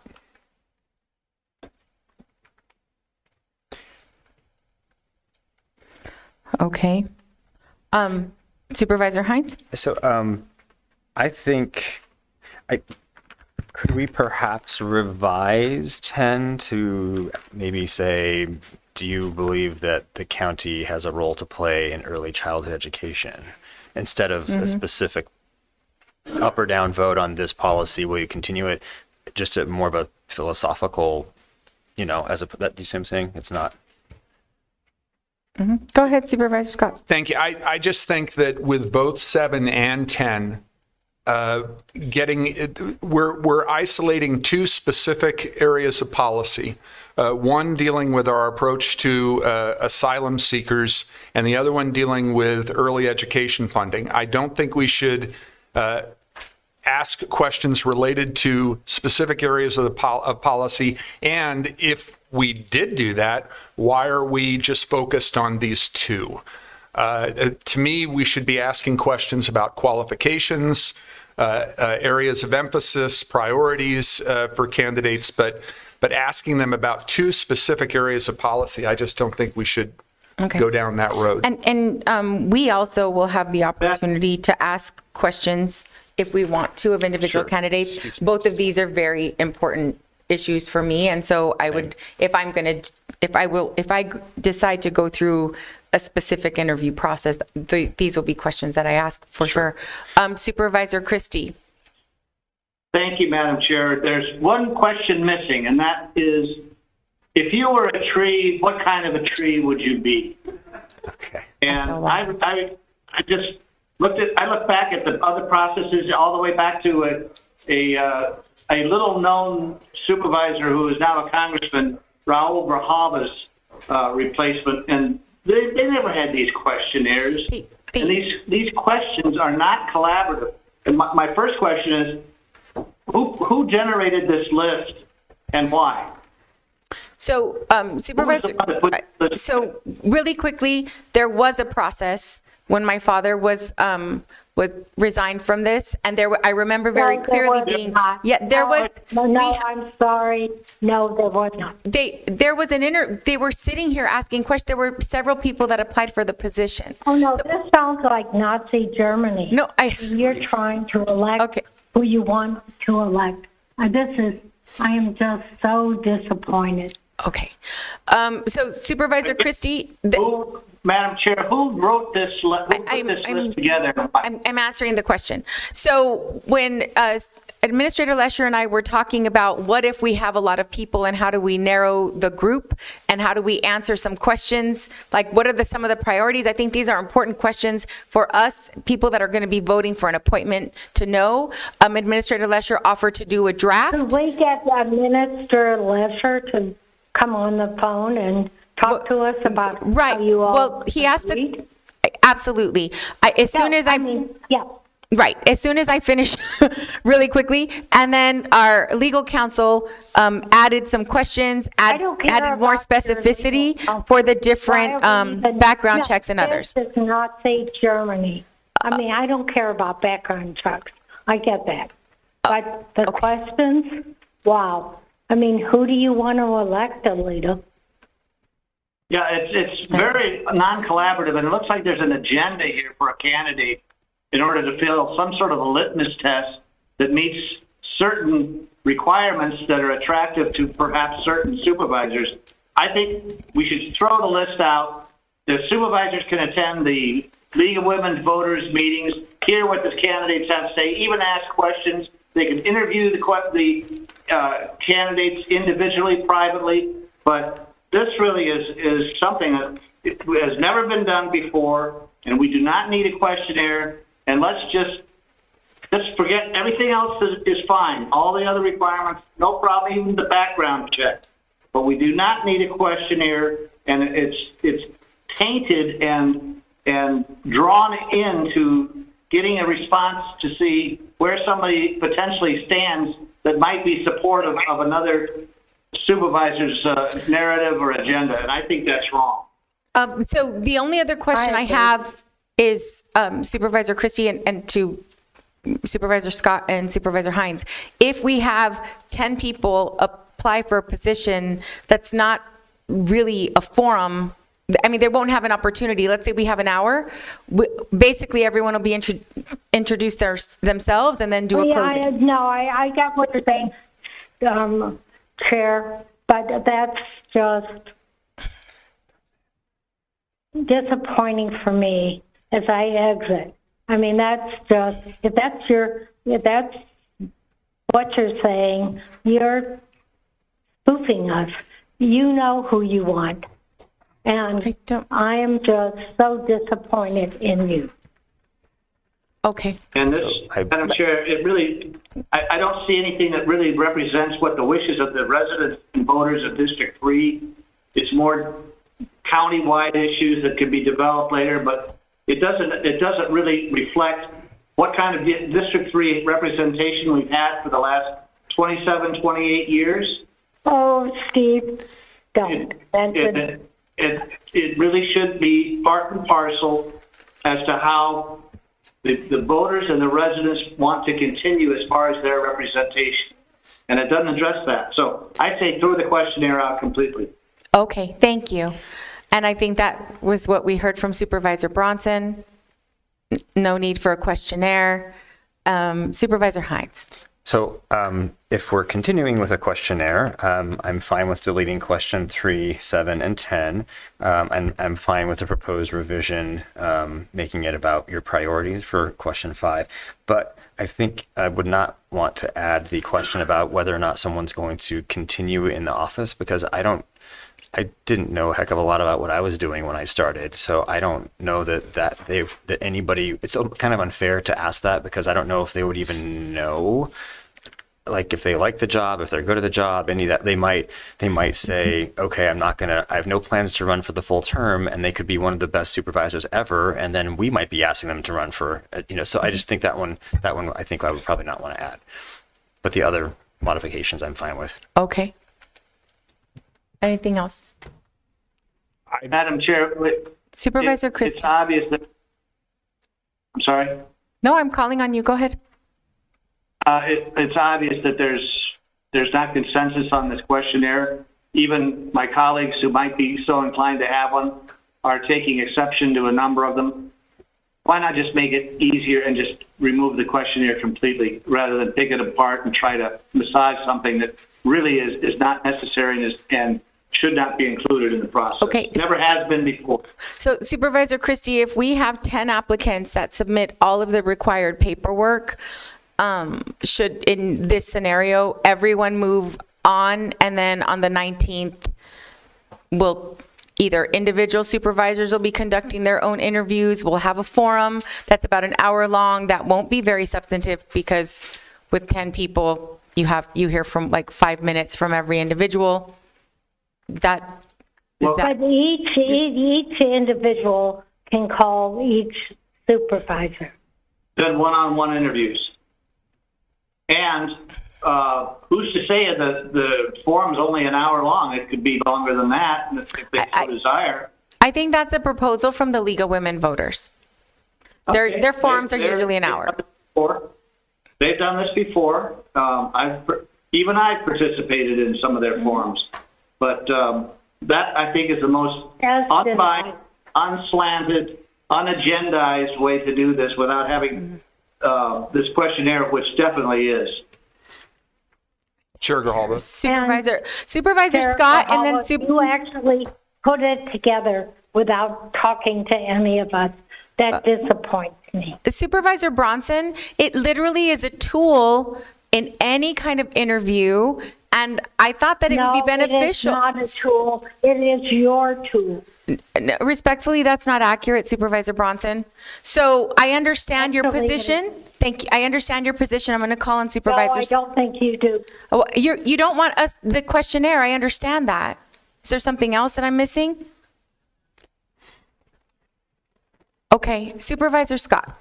I think it's appropriate when people are applying for a position, and that's what they're doing. They're applying to be appointed to fill out the remainder of Supervisor Bronson's term. I think it's appropriate for them to not only be asked questions, but to consider their responses to those questions, because that is going to help both them and us determine if they are the best person for the position. I do agree with, and I asserted this before Supervisor Christie said anything, I do agree that the questions that directly addressed specific areas of policy needed to be removed. But I think question number 1, question number 2, the first part of 4, the revised version of 5, which speaks to priorities as the District 3 supervisor. 6, I don't know about 8 because they don't necessarily know who the other candidates are. 9, 11, 12, and 13 are all general questions that I think are appropriate to respond to. And I disagree with Supervisor Hines. I think it's important that we know if somebody is applying just to fill out the term, or if they are applying to fill out the term and are intending to run for a term in their own right. I think that there clearly doesn't seem to be consensus on a questionnaire. I don't want to be accused of trying to manipulate this process in any way.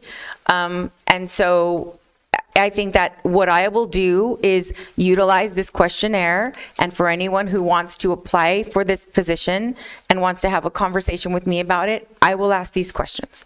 But I don't want that to be something that is maligning this process, or have Supervisor Bronson feeling that I'm trying to in any way manipulate or rig whatever this process is. I don't appreciate that at all, and that is absolutely not the case.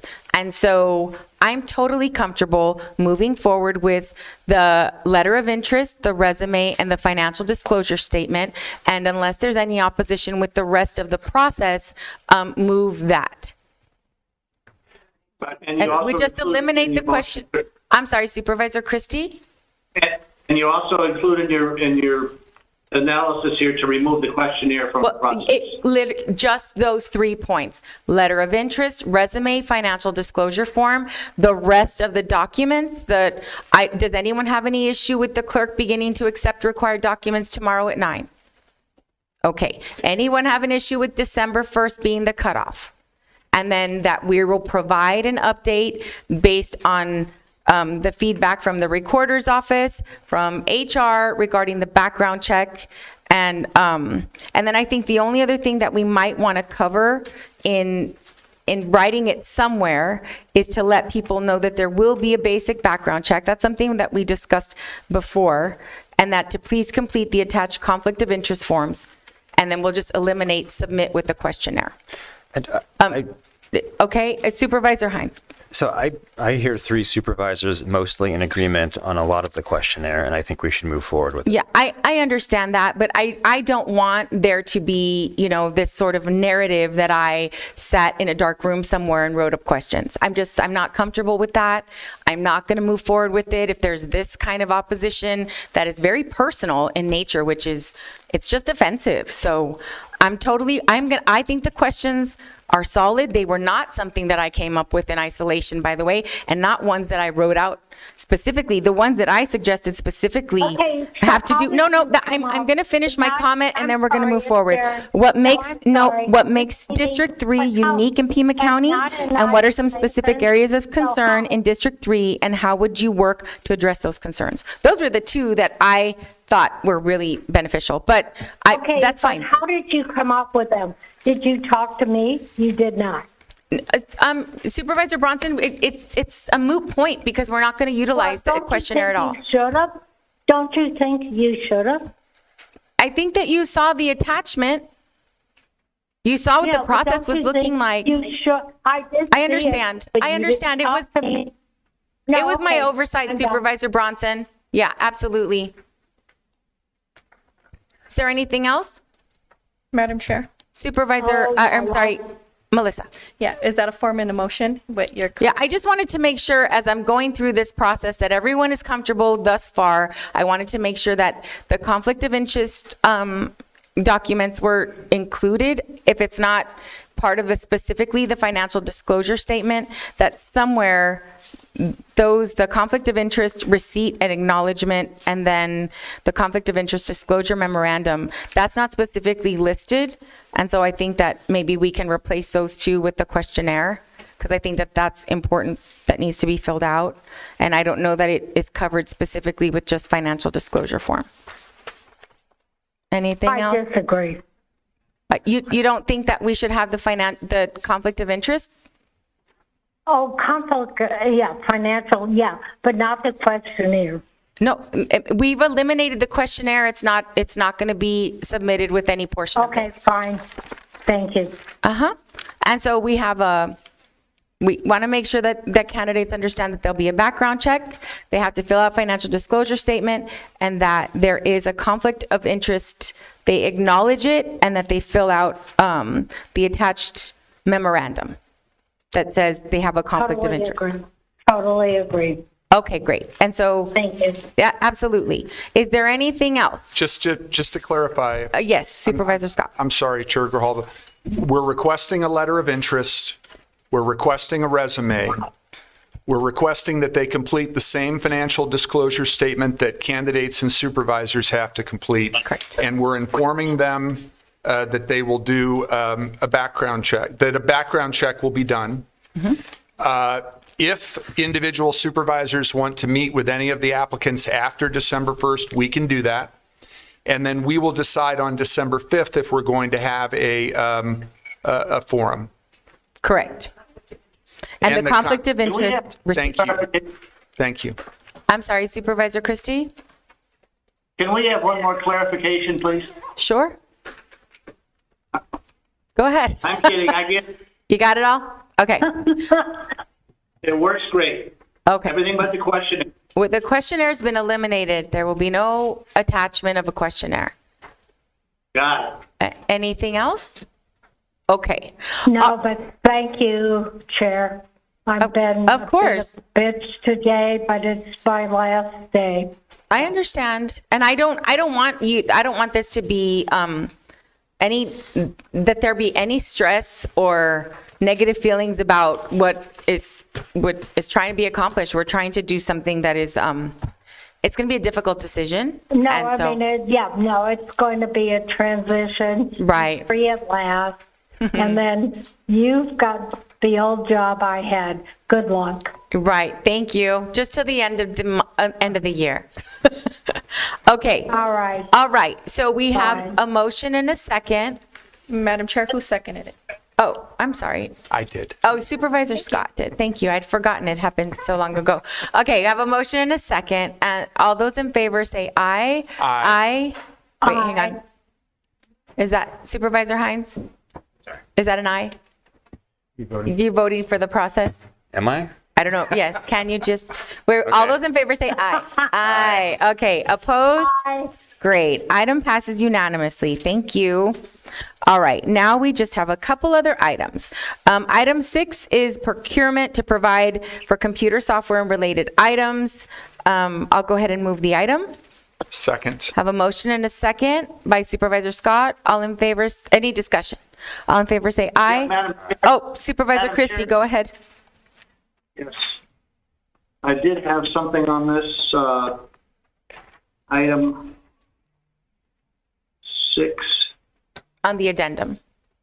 Yes. This is kind of troubling to me because in the background on this item, it says the public benefit for this is permitting ITD to source software needs from multiple resellers, which will allow ITD to obtain the multiple price quotes and ensure third-party software terms comply with Arizona statutory requirements. And then it goes on to say that the master agreement is for an initial term effective 11/21/23 to 12/31/23 for $2 million. A little over a month worth of work for $2 million. And then a subsequent annual award amounting to another $2 million effective January 1st, 2025. So my first question is, my first statement is the taxpayers will be out $4 million between now and January 1st, 2025 by approving this contract with this vendor. And the questions I have relating to this is this firm replacing other vendors, or is this firm in addition to? And how many software resellers does Pima County contract with? No, I mean, she was sitting in her. Sure. Is this one redundant?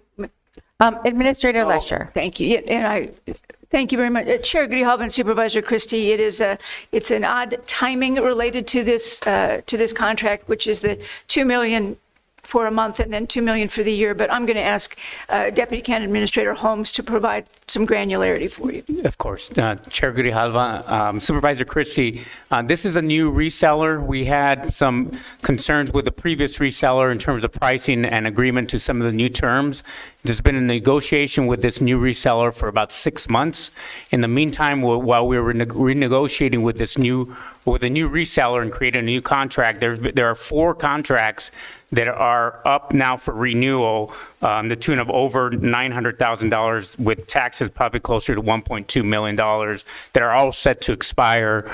So the initial purchase is to really renew those software that are essential for us to run operations. Specifically, we're looking at DocuSign, Snowflake, MuleSoft, and Tableau, all of which are the backbone for a lot of our data software agreements and how we run in the county. And so this is all a delay of trying to get a reseller that will work within the contract terms. That's why you see a compile of purchases within the last month and then going back to a normal reseller agreement over the course of next year. And so if I may, Chair Grijalva and Supervisor Christie, to be clear, this is not, while it is an additional vendor, if you will, it is not additional software that these are programs and collection of software and related items that have been budgeted previously. It's not a plus up of $2 million. So back to my question, how many software resellers does Pima County contract with? Deputy County Administrator Holmes, I don't know that number off the top of my head. We'll be happy to get that. There's a number of resellers and direct, but this is a state reseller contract, so these are all approved from the state, so we're just going with state resellers. There's a number that we use. We don't have that number. I don't have that number off the top of my head. Well, this is the whole key, because if we're going to have this particular contractor in addition and over and above the contractor resellers we already have, this is redundant. So I would ask that we continue this item until the next meeting to allow staff to provide that list of all of the resellers that we contract with, and to determine that if this firm is replacing other vendors, or is this contract in addition to the other vendors. Chair Grijalva, and again, I think this is the reseller that's continuing to provide some of the basic software that we need. And that, as Mr. Holmes has pointed out, we've been in negotiation for some period of time. Hence the need for it for just a month. Deputy County Administrator Holmes, will we be losing, do any of our licenses expire if we continue? Chair Grijalva, Supervisor Christie, Administrator Lesher, this particular reseller only operates, there is no redundancy with this reseller. Those particular 4 items that I had mentioned earlier have been renegotiated with this reseller only. They're not available through another reseller.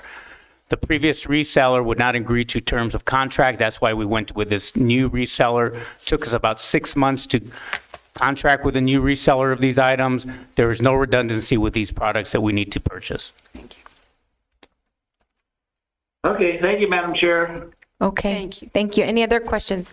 Go ahead. Yeah, Madam Chair, for the record, Supervisor Bronson has left the meeting. Okay, thank you.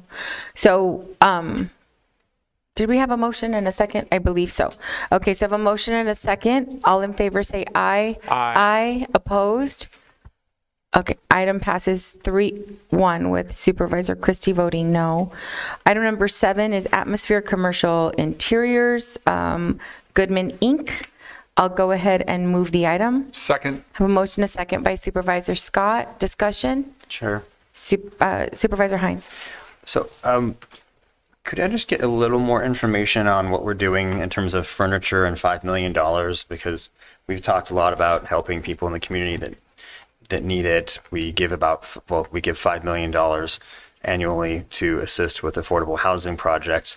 And this is $5 million for furniture. So I just feel like at first glance, this just doesn't seem quite right. I mean, we just gave $100,000 to a food bank and we're going to do $5 million. Like, is the furniture harming people due to splinters? I mean, is there a risk of injury? What? Because like I just can't. And I'm not trying to. I know that there are lots of 7- and 8-figure things that we do in the county, and it's a $1.7 billion budget. So I'm not trying to like attack staff or anyone, but I just. Do we really? Can we spend some of that on people? I mean, is there? Right. Thank you, Chair Grijalva and Supervisor Hines. Staff can provide a little more information, but part of the couple of things that come into place, not only are we replacing and adding some of the newer furniture, part of it, I think, as we begin to remodel and, reevaluate this building, we have 2 new buildings that are opening. A lot comes into that, but it looks like Mr. DeBonis is going to take this one. Madam Chair and Supervisor Hines, exactly what, County Administrator Lesher was indicating. So this is a master agreement that allows for us to purchase furniture when we're doing building remodels. So this building is an example of that. You've got 11 floors that are vacant that need to be equipped with furniture. So library projects that are active. I think earlier in the meeting, the request by Supervisor Scott for an update on the capital program, we can go ahead and provide some additional detail to the board in not only what those active projects are, but what forward-looking projects are, so that you have a better picture of what we're facing in terms of a building renovation and construction footprint. Okay. Any other questions? Okay. So we have a motion and a second. All in favor say aye. Aye. Aye. Opposed? Item passes 4-0. And then the last is the Regional Affordable Housing Commission. I'm requesting, for District 5, requesting appointment of Ann Vargas to fill the vacancy created by Shariah Jimenez. Shariah was just appointed to the Board of Directors of Rio Nuevo by Governor Hobbs, so she cannot participate in our Housing Commission. She'll be very busy. So I'll go ahead and move the item. Second. Have a motion, a second. All in favor say aye. Aye. Aye. Opposed? Item passes unanimously. We have come to the end of our board meeting. Thank you all for your attention, and thank you, Supervisor Bronson, for your many years of service to Pima County. Have a great day. And happy Thanksgiving. Happy Thanksgiving, everyone, for those of you who celebrate Thanksgiving. Thank you. Safe